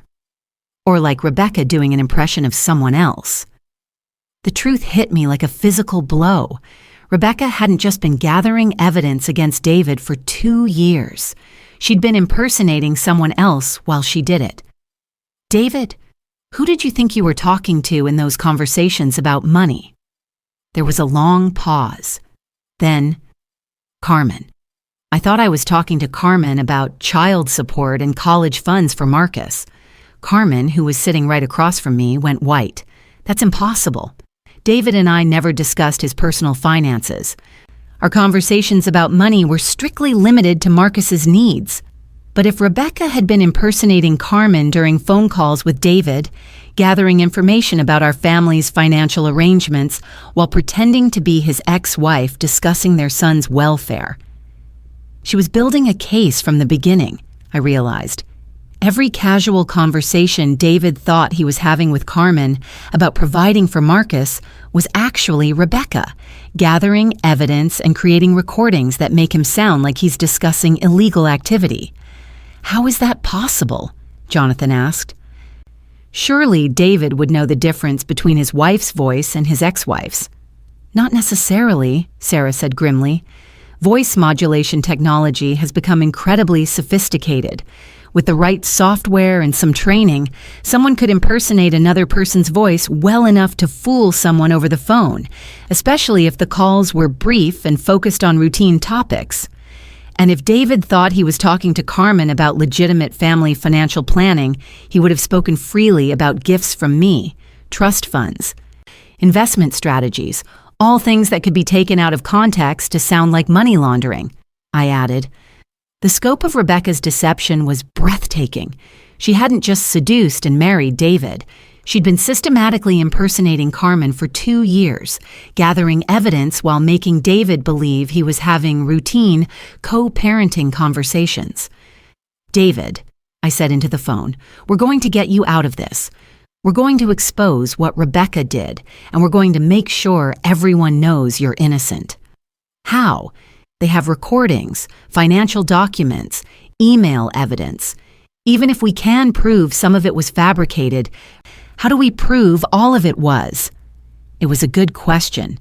Rebecca had been thorough, methodical, professional. She'd created a web of evidence so complex and convincing that untangling it would take months, maybe years, and David didn't have months. The federal system moved quickly in high-profile cases, and this case, a federal prosecutor accused of corruption, exposed by his own wife, would be front-page news until it was resolved. I don't know yet, I admitted. But David, I want you to listen to me very carefully. Don't talk to anyone about this case without a lawyer present. Don't accept any plea deals. Don't sign any statements. Don't trust anyone who isn't on our legal team." "What about Rebecca? She's been asking to see me, saying she wants to explain." "Absolutely not. Rebecca is not your wife anymore, David. She's a federal prosecutor who's been planning your destruction for 2 years. Anything she says to you now is part of building her case." "I can't believe this is happening. Yesterday I was on my honeymoon thinking about starting a family, planning our future. Now I'm in jail on federal charges, and my wife is the star witness against me." "Your marriage was a lie from the beginning," I said as gently as I could. "Rebecca never loved you, David. She targeted you specifically because of what happened when you were 15, and everything that came after was part of her plan." After I hung up, the room was silent except for the sound of Carmen crying quietly in the corner. "What do we do now?" she asked. I looked at Jonathan, at Sarah, at the evidence we'd gathered, at the television screen still showing footage of my son in handcuffs. Then I thought about Marcus, who was upstairs doing homework, blissfully unaware that his father was in jail and his stepmother was the enemy. "Now we go to war," I said. "Real war. No more playing defense. No more trying to protect David from the truth. The Hartwells want to destroy my family. Let's see how much destruction they can handle when it's aimed back at them." "What are you planning?" Jonathan asked, though from his tone I could tell he was afraid of the answer. "I'm planning to remind the world that when you have $8 billion under management and 30 years of building political connections, you don't have to fight fair." I stood up, feeling something cold and dangerous settling into place in my chest. The Hartwells think they've won because they have federal prosecutors and manufactured evidence. But they've forgotten one crucial thing. What's that? I'm not 15 years old anymore, and I'm not grieving and desperate and vulnerable. I'm a 61-year-old woman with unlimited resources and nothing left to lose. I moved toward the door. And I'm about to show them what real power looks like when it's wielded by someone who's tired of playing by the rules. Chapter 11. Nuclear Options. By midnight, I had teams working in 3 different cities. In Washington, D.C., my political consultant was pulling every favor I'd earned through decades of campaign contributions, reaching out to senators, congressmen, or in federal judges who owed their careers to my financial support. In New York, my financial investigators were tracing every dollar the Hartwell family had ever touched, looking for the kind of irregularities that wealthy families always try to hide. And in San Francisco, Sarah Chen was working with a team of digital forensics experts to examine the evidence against David, looking for signs of manipulation, fabrication, or technological deception. But I was focusing on something else entirely. "Marina," I said, "I need you to arrange a meeting." "With whom, Mrs. Price?" "Margaret Westbrook, tomorrow morning. Tell her that Vivian Montgomery Price would like to discuss a matter of mutual interest regarding the prosecution of David Montgomery." Marina looked confused. "Ma'am, isn't she the prosecutor trying to send Mr. David to prison?" "Exactly. Which is why we're going to have a conversation about what she really wants and what it's going to cost me to give it to her." Jonathan looked up from the legal documents he'd been reviewing. "Vivian, what are you thinking?" "I'm thinking that Margaret Westbrook is a politically ambitious federal prosecutor who's been promised a federal judgeship in exchange for successfully prosecuting this case. I'm thinking that she's probably more interested in her career advancement than in actual justice. You're talking about bribery. I'm talking about negotiation. There's a difference. Not in the eyes of the law." "The law is what got us into this mess," I said sharply. "The law that allows federal prosecutors to manufacture evidence and destroy innocent people's lives. The law that let the Hartwells spend 25 years planning revenge against a teenager who was manipulated by their own family member." I moved to the window, looking out at the city lights of San Francisco. Somewhere out there, my son was spending his first night in federal custody, probably lying awake wondering how his life had collapsed so completely in just a few days. Jonathan, let me ask you something. If we play by the rules, if we rely on the legal system to expose the truth, what do you think David's chances are? He was quiet for a long moment. Honestly? Not good. Rebecca has created a compelling narrative supported by what appears to be solid evidence. Even if we can poke holes in some of it, the overall case is strong enough to convince a jury. And how long would it take to mount a proper defense? 8 months to a year, minimum. Maybe longer if the evidence is as complex as it appears to be. During which time David remains in federal custody. His reputation is destroyed. His career is over, and Marcus grows up with a father in prison. Yes. I turned back to face him. Then we don't play by the rules. Vivian. No. I held up my hand. For 30 years, I've played by the rules.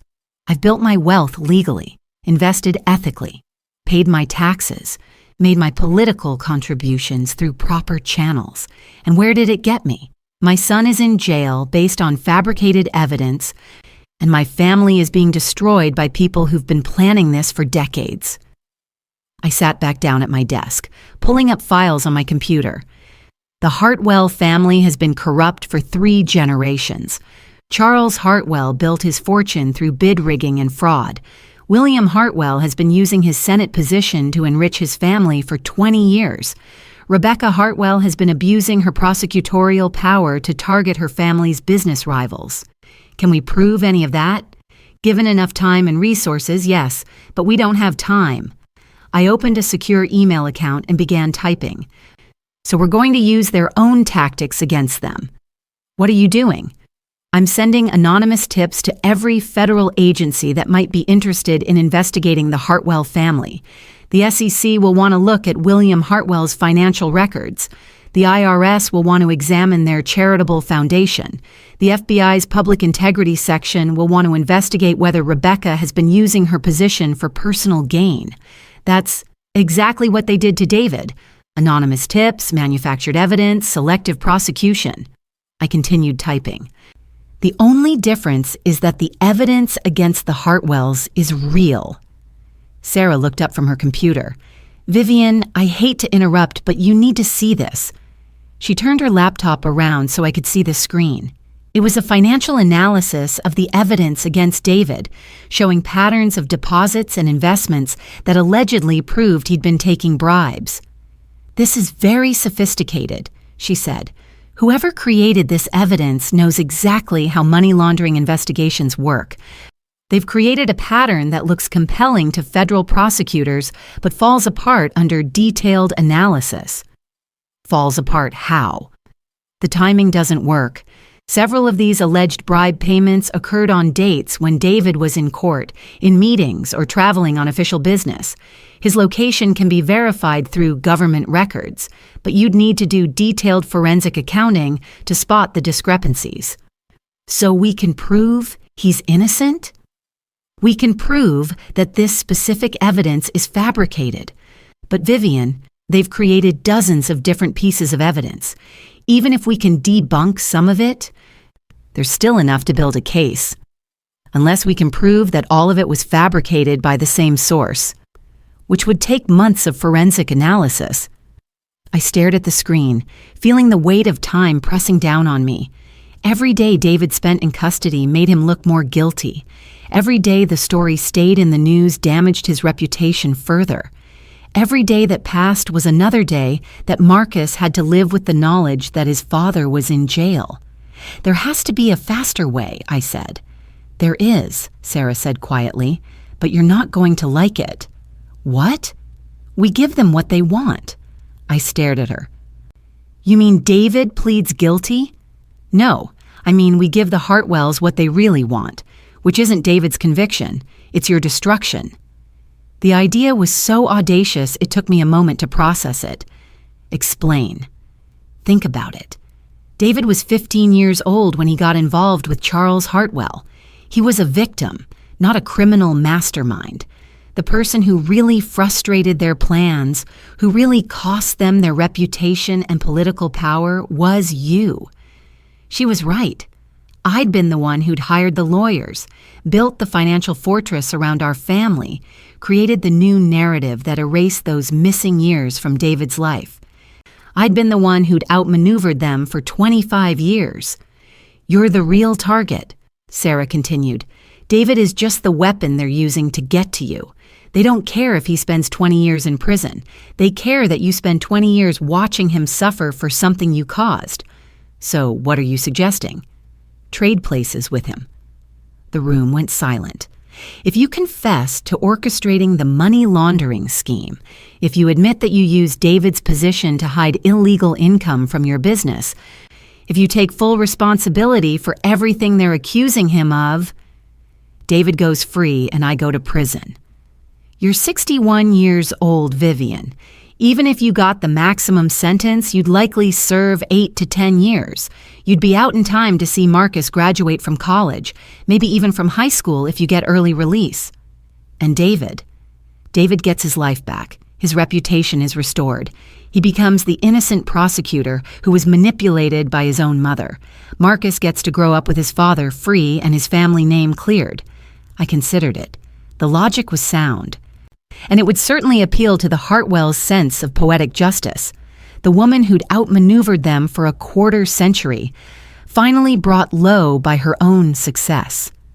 "There's just one problem," I said. "What's that?"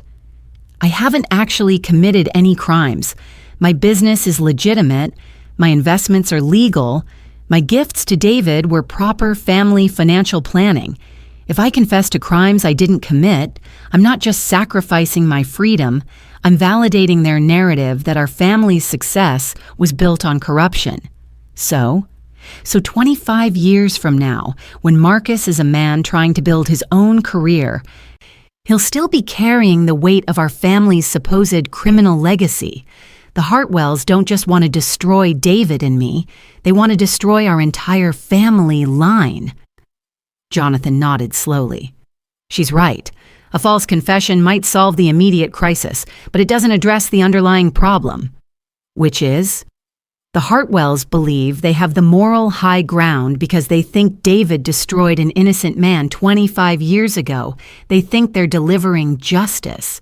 But Charles Hartwell wasn't innocent. No, but he was never prosecuted. In their minds, he was the victim of a malicious investigation sparked by David's false accusations."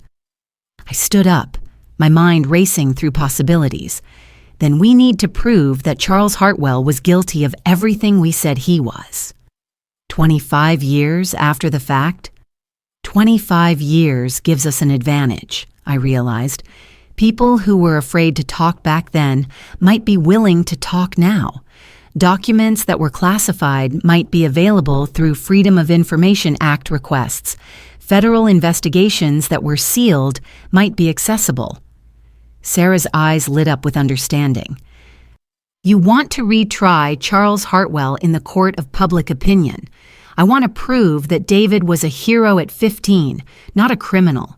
That he exposed real corruption. That he was manipulated and betrayed by the system he was trying to help. And if we can do that? If we can do that, then the entire Hartwell narrative collapses. Rebecca isn't the noble prosecutor exposing her husband's corruption. She's the granddaughter of a criminal trying to destroy the person who exposed her grandfather's crimes." "It's ambitious," Jonathan said slowly, "and dangerous. If we're wrong, if we can't prove Charles Hartwell's guilt, then we just look like a desperate family making wild accusations. But if we're right, then David becomes the victim of a 25-year revenge plot, and every piece of evidence Rebecca has gathered becomes suspect." I moved to my safe and pulled out a file I hadn't opened in years. My personal records from David's case, documents I'd kept despite my lawyer's advice to destroy them. "We're going to be right," I said, "because I never destroyed the evidence from Charles Hartwell's investigation. I've been keeping it for 25 years, waiting for this exact moment." I opened the file and spread the contents across my desk. Bank records, construction contracts, environmental impact statements, safety inspection reports, all of it showing a pattern of fraud and corruption that went far beyond anything David had revealed as a 15-year-old. This is everything the federal prosecutors had on Charles Hartwell in 1999, I said. Everything they chose not to pursue in exchange for David's guilty plea. Sarah examined the documents with growing excitement. This is incredible. If this evidence had been made public back then, Charles Hartwell would have spent the rest of his life in federal prison. Instead, he got to live as a respected businessman who'd been unfairly maligned by a delinquent teenager. Why didn't you release this before? Because I was protecting David. Making this evidence public would have meant admitting that David was involved in a federal corruption case, even as a victim. I chose to let the Hartwells have their narrative in exchange for David's freedom and privacy. And now? Now David's privacy is already destroyed, and his freedom is already gone. So we have nothing left to lose by telling the truth. I began organizing the documents, my mind already working through the strategy. Sarah, I need you to verify everything in this file. Cross-reference it with public records, find corroborating witnesses, build an ironclad case that Charles Hartwell was everything we said he was. How long do I have? 48 hours. I want to go public with this before David's arraignment.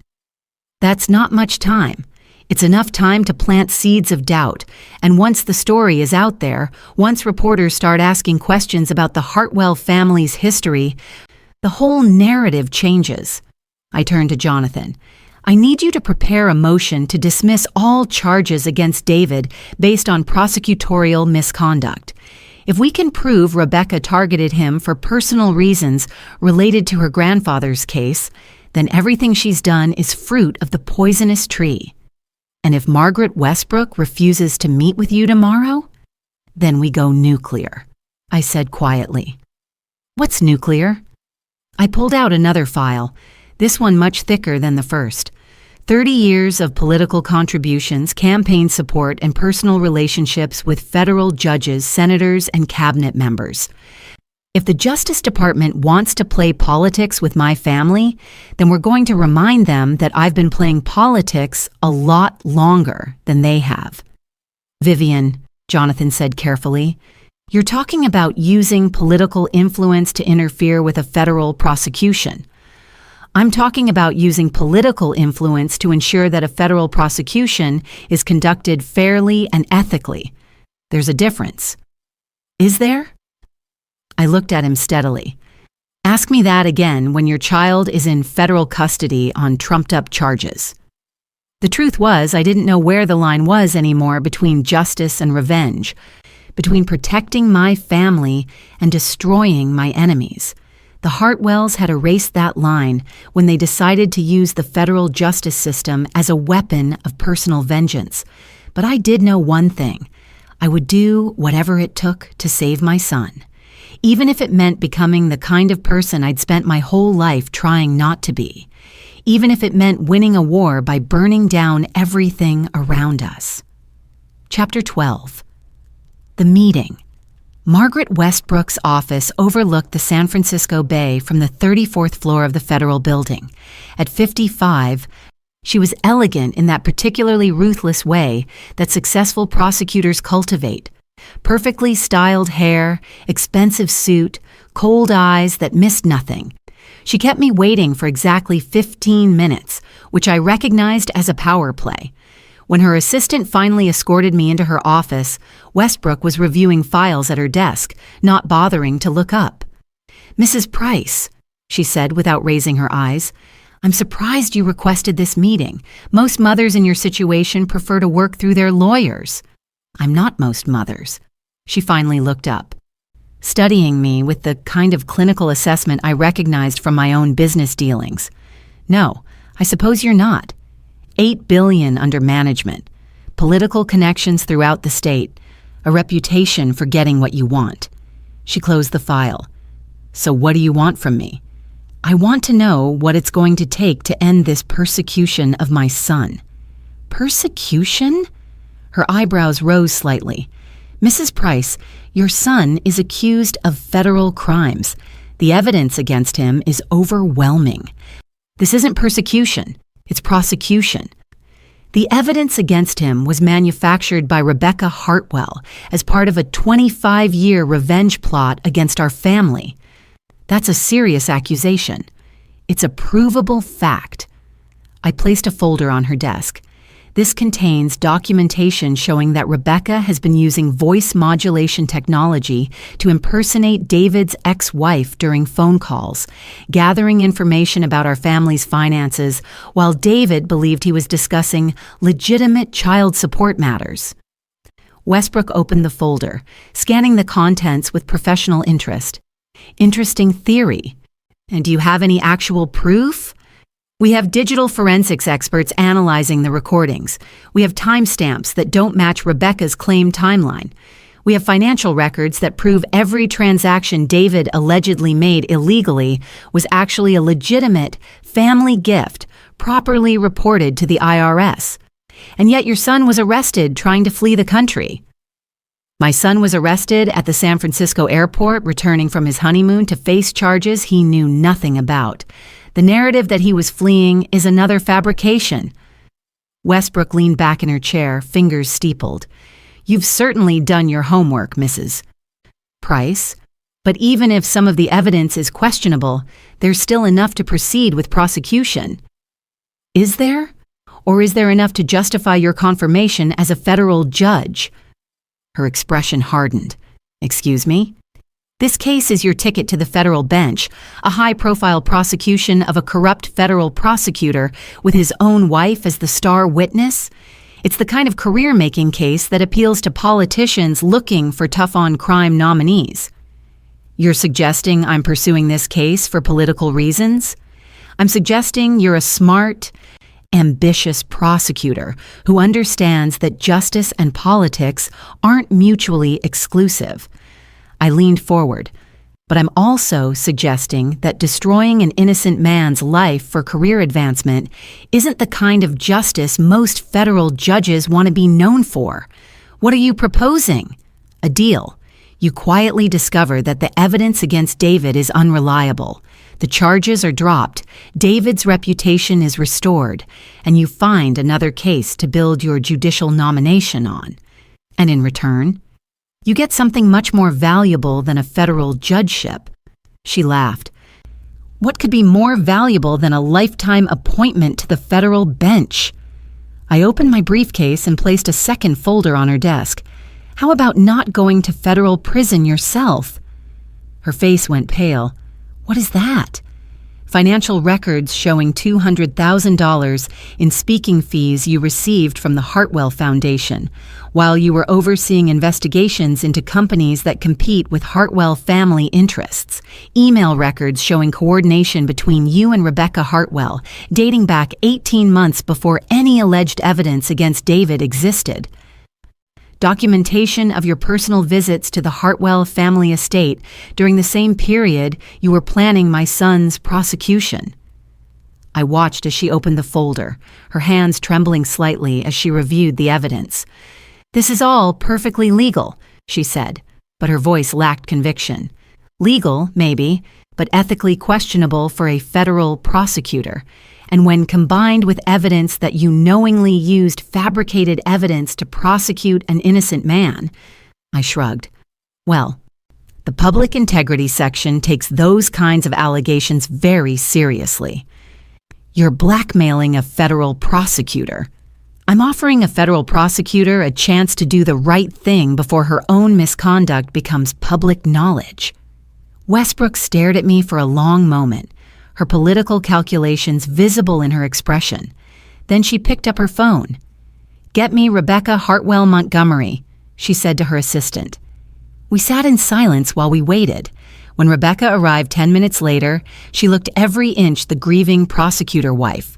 Understated black suit, minimal makeup, the perfect picture of a woman torn between duty and loyalty. "Margaret," she said, nodding to Westbrook before turning to me with carefully constructed surprise. "Mrs. Price, I didn't expect to see you here." "I'm sure you didn't." Rebecca took a seat across from me, her posture perfect, her expression professionally sympathetic. "I know this must be incredibly difficult for you. David is someone I love very much, but I couldn't ignore evidence of criminal behavior, no matter how much it hurt personally. What a touching performance, I said. You should consider a career in theater when your legal career ends. I'm sorry? I placed a third folder on Westbrook's desk. Audio recordings of Charles Hartwell discussing the fraud scheme that David exposed 25 years ago. Detailed records of bid rigging, environmental violations, and federal contract fraud. Bank records showing money flowing through shell companies to offshore accounts. Rebecca's composure cracked slightly. I don't know what you're talking about. I'm talking about the real crimes your grandfather committed.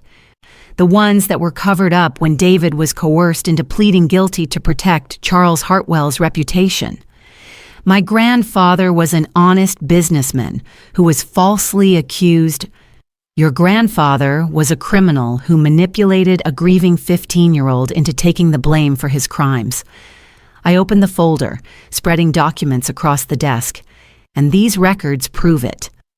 Rebecca's face had gone white, but she maintained her professional demeanor.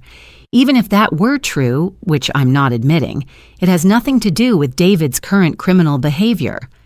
Doesn't it? You've spent 2 years manufacturing evidence against my son as revenge for what happened to your grandfather. You married him under false pretenses, gathered information through illegal surveillance, and conspired with Margaret here to use the federal justice system for personal vengeance. That's preposterous. It's provable. I turned to Westbrook. Margaret, you have a choice to make. You can continue with this prosecution, knowing that within 48 hours, every major news outlet in the country will have copies of these documents. The story will be about a corrupt prosecutor using her position to frame an innocent man for crimes committed by her own family. Or, Westbrook asked, or you quietly discover that the evidence against David is unreliable, drop the charges, and we all walk away from this without anyone's career being destroyed. Rebecca stood up abruptly. You can't threaten federal prosecutors. I'm not threatening anyone, I said calmly. I'm simply explaining what happens when the truth comes out, which it will, one way or another. Westbrook was studying the documents, her political instincts clearly warring with her legal obligations. Mrs. Gowers, Price, even if some of the evidence against your son is questionable, I can't simply drop a federal case without justification. You can if your star witness has been lying to you from the beginning. I placed a final folder on the desk, this one containing Sarah's digital forensics analysis of the recordings Rebecca had provided. Voice pattern analysis, proving that multiple conversations allegedly recorded by Rebecca were actually created using voice synthesis technology. Timeline analysis showing that several key pieces of evidence were created before Rebecca had any legal access to David's financial information. Technical analysis proving that emails allegedly sent by David were actually sent from Rebecca's computer using spoofed headers. Rebecca was backing toward the door, her professional mask finally slipping entirely. This is harassment. I'm calling security. Go ahead, I said. But understand that the moment you walk out that door, all of this evidence goes public. Every reporter in San Francisco will have copies within an hour. She stopped, her hand on the door handle. What do you want? Westbrook asked quietly. I want the charges against David dropped immediately. I want a public statement that the prosecution was based on unreliable evidence and that David Montgomery is cleared of all wrongdoing. I want Rebecca to publicly admit that she targeted my son for personal reasons related to a family vendetta. And if we agree to this, then these documents stay private. Rebecca resigns from the Justice Department and finds a new career. You find another case to build your judicial nomination on, and my family gets our lives back. The room was silent for a long moment. I could see Westbrook calculating odds, considering options, weighing her political future against the risk of exposure. I need time to review this evidence, she said finally. You have until 5 o'clock today. I said, standing up. After that, the story breaks on the evening news. Rebecca finally spoke, her voice barely controlled. You have no idea what you're doing. The Hartwell family has connections throughout the federal government. So do I interrupted. The difference is, my connections are based on mutual respect and shared interests, not corruption and blackmail. I gathered my folders and headed for the door. 5 o'clock, Margaret. Don't make me choose the nuclear option. Chapter 13, The Unraveling. At 4:47 p.m., my phone rang. Mrs. Price? Margaret Westbrook's voice was carefully controlled, but I could hear the defeat underneath. We need to talk. I'm listening. The charges against your son will be dropped. We'll issue a statement saying that further investigation revealed the evidence was unreliable and that David Montgomery has been cleared of all wrongdoing. And Rebecca? There was a long pause. Rebecca Hartwell Montgomery has submitted her resignation from the Justice Department, effective immediately. I felt a surge of triumph, but it was tempered by the knowledge that this was only the first battle in what would likely be a much longer war. What about the marriage? I asked. That's complicated. Legally, David and Rebecca are still married, but given the circumstances, I imagine that situation will resolve itself quickly. Indeed, it would. No marriage could survive the kind of betrayal Rebecca had orchestrated, especially not when it became public knowledge. Margaret, one more thing. I want a written guarantee that David's sealed juvenile record remains sealed. This ends here. No further investigation, no renewed interest in what happened 25 years ago. Agreed. After I hung up, I called Jonathan with the news. Then I called the county jail and arranged for David's immediate release. Then I sat in my study staring out at the San Francisco Bay and wondered if I'd won or if I'd simply delayed the inevitable. The Hartwells wouldn't give up easily. They'd spent 25 years planning their revenge, and one setback wasn't going to end their campaign against our family. But at least David would be free, and Marcus would get his father back. My phone rang again. This time it was David, calling from the jail's processing center. "Mom," he said, his voice thick with exhaustion and relief. "They're letting me go. The charges have been dropped. How did you—" "We'll talk about it when you get home," I said. "Are you okay?" "Physically, yes. Emotionally." He trailed off. "Mom, I need to ask you something, and I need you to tell me the truth." "Of course." Was any of it real? Any of what I felt for Rebecca? What I thought she felt for me? The question broke my heart. How do you tell your child that someone he loved never existed? That every tender moment, every shared laugh, every intimate conversation had been part of an elaborate performance designed to destroy him?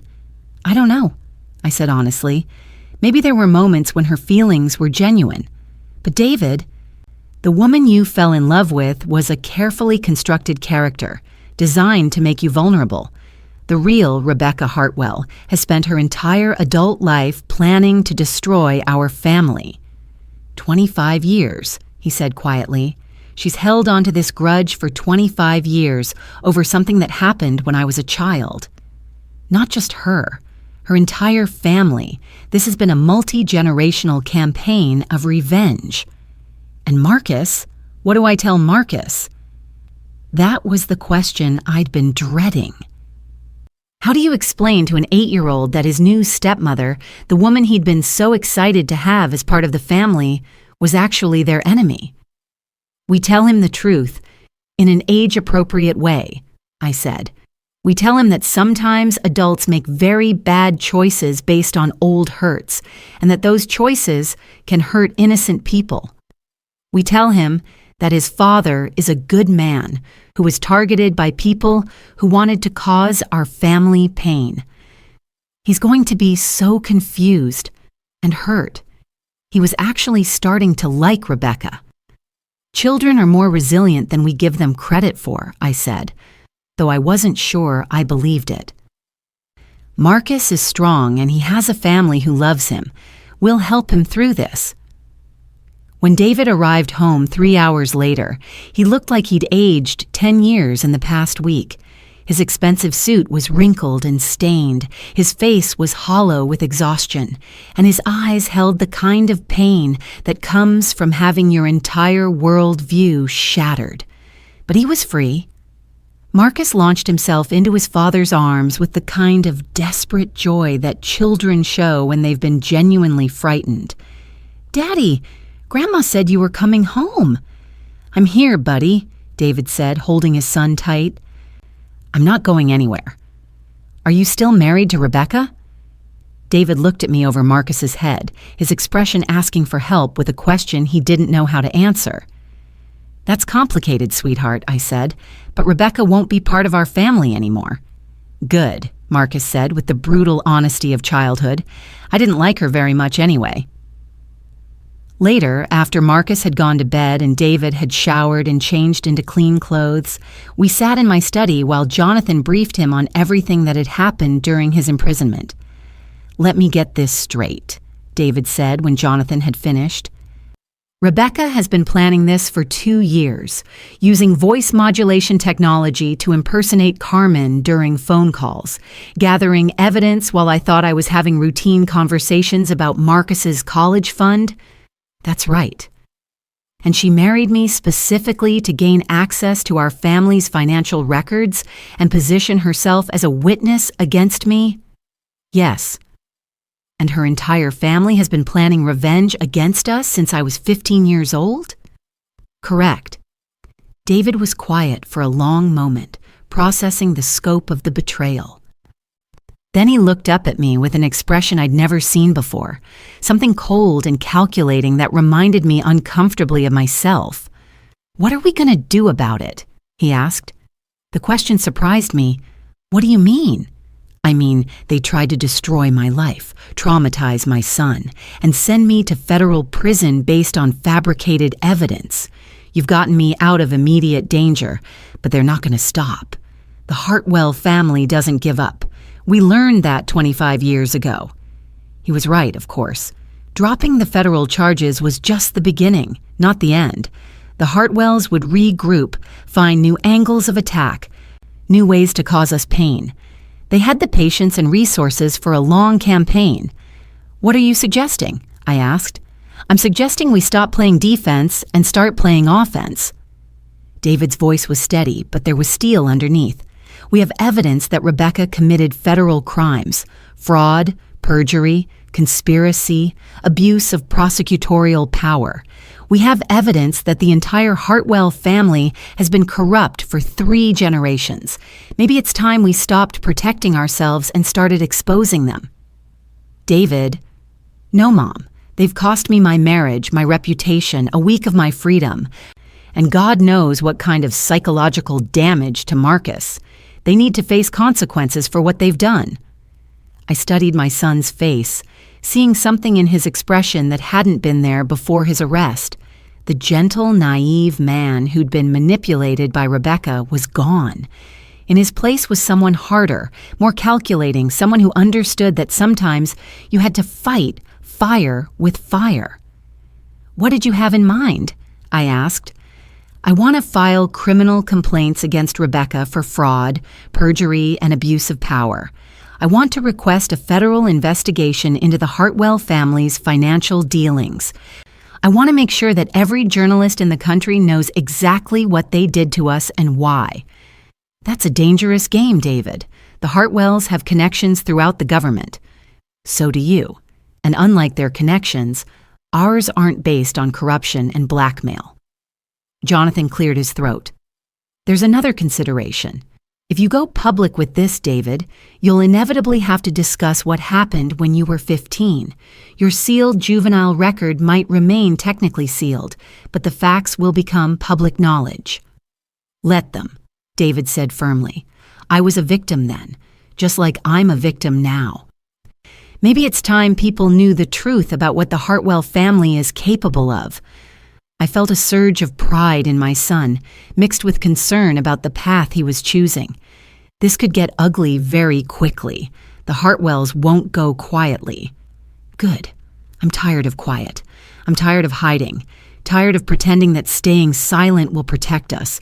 They've shown us that they'll never leave us alone anyway."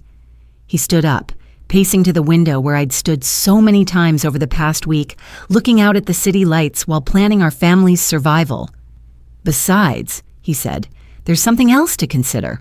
How many other people have the Hartwells destroyed over the years? How many other families have been targeted by their campaigns of revenge and corruption? Maybe we have an obligation to expose them, not just for our own protection, but for everyone else they might hurt in the future." It was a compelling argument, and one that appealed to the prosecutor in David's nature. But it was also exactly the kind of moral certainty that had gotten him into trouble 25 years ago. "David," I said carefully, "before you decide to declare war on the Hartwell family, you need to consider what it might cost, your career, your future relationships, Marcus's childhood. All of it will be affected by this decision." "My career is already affected.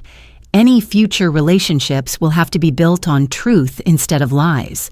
And Marcus," he looked toward the stairs where his son was sleeping, "Marcus deserves to grow up knowing that his father fought back when evil people tried to destroy his family."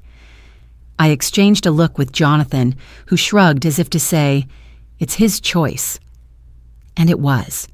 David was a grown man, a federal prosecutor, someone who'd spent his adult life fighting for justice. If he wanted to use that experience and those skills to expose the people who'd tried to destroy him, that was his right. "All right," I said. "If this is what you want to do, then we'll do it together. But we do it right. We gather evidence, we build an ironclad case, and we make sure that when we go public, we have enough documentation to prove everything we're claiming." "How long will that take?" "A few months, maybe longer. Long enough to make sure we don't make the same mistakes they did, overreaching, relying on fabricated evidence, letting emotion override good judgment." David nodded. "And in the meantime?" "In the meantime, we rebuild. You get your life back, Marcus adjusts to the new reality, and we prepare for the next phase of this war." "What about Rebecca?" "What about her?" "She's still legally my wife, and she still has access to information about our family, our finances, our personal lives." I hadn't considered that. The federal charges might be dropped, but David and Rebecca were still married. She could still claim spousal privilege, still have legal access to his assets, still be positioned to cause us harm. "We'll file for divorce immediately," Jonathan said. "Fraud in the inducement of marriage. She married you under false pretenses for illegal purposes. It should be straightforward to get the marriage annulled." "And if she fights it?" "She won't," I said with certainty.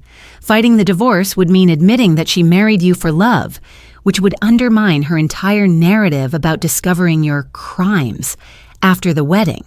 She'll want a quick, quiet divorce that supports her story about being a victim of your deception." We talked for another hour, planning strategy and considering contingencies. By the time Jonathan left, we had the outline of a plan that would either destroy the Hartwell family's power and reputation or escalate this conflict into a war that could consume all of us. But as I watched David hug his son goodnight and tuck him into bed, I realized that we'd already been consumed by this war. The Hartwells had made sure of that when they decided to target an innocent child 25 years ago, and then again when they decided to target that child's son in their campaign of revenge. The only question now was whether we'd be survivors or casualties. And I'd spent 30 years building the kind of power and resources that could ensure we'd be survivors, even if it meant becoming something I'd never wanted to be. Epilogue. 6 months later. The headline in the San Francisco Chronicle read, "Federal Prosecutor Rebecca Hartwell Indicted on Conspiracy Charges." I read the article over my morning coffee, feeling a satisfaction that was both deep and troubling. Rebecca had been arrested at her new law firm, a prestigious white-collar defense practice that had hired her specifically because of her prosecutorial experience. The irony was almost too perfect. The charges were extensive: conspiracy to defraud the federal government, perjury, abuse of prosecutorial power, and, most damning of all, racketeering charges that connected her to her family's decades-long pattern of corruption. David appeared in my kitchen doorway, already dressed for work. At 43, he looked younger than he had 6 months ago, as if the weight of secrets and lies had been lifted from his shoulders. "Have you seen the news?" he asked. "Reading it now. How do you feel?" He poured himself coffee and sat across from me at the breakfast table. Relieved, vindicated, and maybe a little sorry for her. Sorry? She spent her entire adult life consumed by hatred for something that happened when she was a child. That's not a life. It's a prison sentence.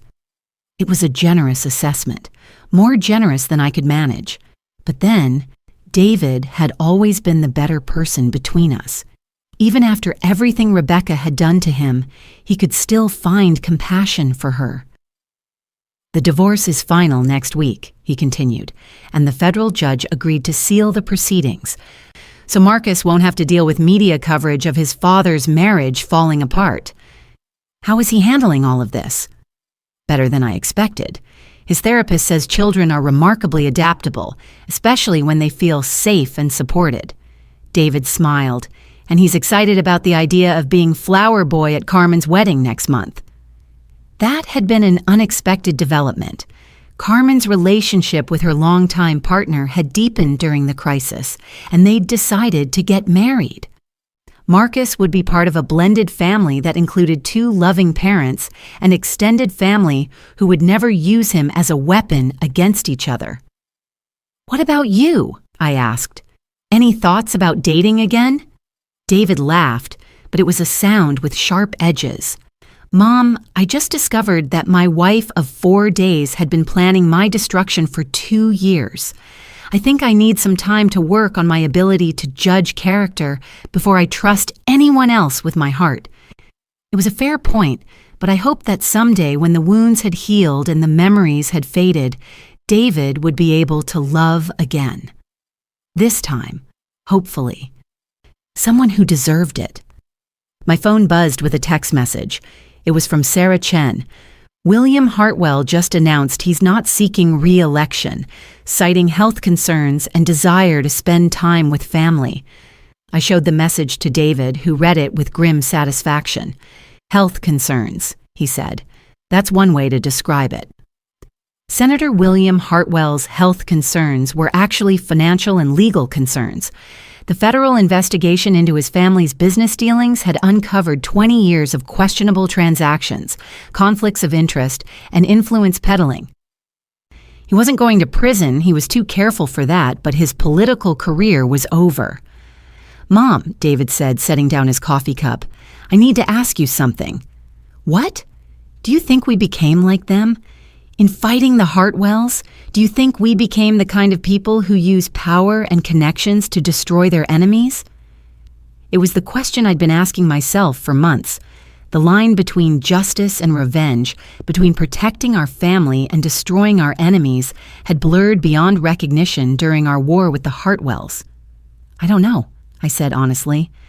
"But I know that if we hadn't fought back, you'd be in federal prison right now, and Marcus would be growing up believing his father was a criminal." That doesn't answer my question. No, it doesn't. I looked at my son, this good man who'd been forced to make impossible choices because of other people's hatred. "David, I've spent 30 years building wealth and influence and political connections. I told myself it was for legitimate purposes, business success, philanthropy, creating opportunities for our family. But when our family was threatened, I used those resources to destroy people who stood in our way. I blackmailed federal prosecutors. I manipulated media coverage. I called in political favors to influence law enforcement investigations. And I'd do it all again in a heartbeat if it meant protecting you and Marcus." David was quiet for a long moment. Then he reached across the table and took my hand. "Thank you," he said simply. "For what?" "For loving us enough to fight for us, for being willing to compromise your principles to save your family, for showing me that sometimes good people have to make bad choices when they're up against genuinely evil people. I squeezed his hand, feeling tears prick my eyes. I just want you to have the life you deserve. The life your father would have wanted for you. I will. We all will. He stood up, straightening his tie. The difference between us and the Hartwells is that we fought to protect innocent people, while they fought to destroy them. We fought to preserve our family, while they fought to tear apart other people's families. We fought for love, while they fought for hate. You think that makes what we did right? I think it makes what we did necessary. He kissed the top of my head. And I think Marcus will grow up knowing that his family doesn't back down when bullies try to hurt the people we love. After he left for work, I sat in my kitchen reading the rest of the news coverage. Rebecca's arrest was just the beginning. The investigation into the Hartwell family's corruption was ongoing, and more indictments were expected. Charles Hartwell's reputation was being posthumously destroyed as evidence of his decades of fraud became public. The entire family legacy was crumbling. I should have felt victorious. Instead, I felt exhausted. My phone rang. The caller ID showed Marcus's school. "Mrs. Price, this is Marcus's teacher, Ms. Rodriguez. I wanted to let you know that Marcus asked to give a presentation to his class today about something called family loyalty." My heart sank. Oh no, what did he say? Actually, it was quite remarkable. He talked about how sometimes families have to protect each other from people who want to hurt them. He said that even when things get scary and confusing, the most important thing is that families stick together and take care of each other. I felt a surge of pride mixed with concern. Did he mention anything specific about recent events? Nothing inappropriate but Mrs. Price. I have to say, that little boy has an understanding of family dynamics that's quite sophisticated for his age. He clearly feels very loved and very secure, despite everything your family has been through. After I hung up, I walked out to my garden where, 6 months ago, I'd hosted what I'd thought was the perfect wedding. The white roses had been replaced with autumn flowers, and the fairy tale decorations were long gone. But the garden was still beautiful, different, but beautiful. Maybe that was the lesson in all of this. We couldn't go back to who we were before the Hartwells declared war on our family. The innocence was gone. The naivety was destroyed. The simple faith in justice and fairness had been shattered. But we were still here, still together, still a family. And maybe, sometimes, that's all the victory you can hope for. I pulled out my phone and scrolled to a number I'd been thinking about calling for weeks. Dr. Elizabeth Warren, not the senator, but a child psychologist who specialized in helping families recover from trauma. "Dr. Warren, this is Vivian Price. I'd like to schedule some family therapy sessions for my son, my grandson, and myself. We've been through something difficult, and I think we could use some help processing it together. Because if the Hartwells had taught us anything, it was that secrets and unprocessed trauma had a way of poisoning families across generations. I wouldn't let that happen to us. We'd fought our war, and we'd won. Now it was time to heal, and maybe, eventually, to learn how to trust again. Marcus would be home from school soon, full of 8-year-old energy and questions about the world. David would be home for dinner, ready to help with homework and bedtime stories. Carmen would call with updates about wedding planning and her hopes for their expanding family. We were bruised, but we weren't broken. We were Montgomerys, and Montgomerys didn't give up, not ever.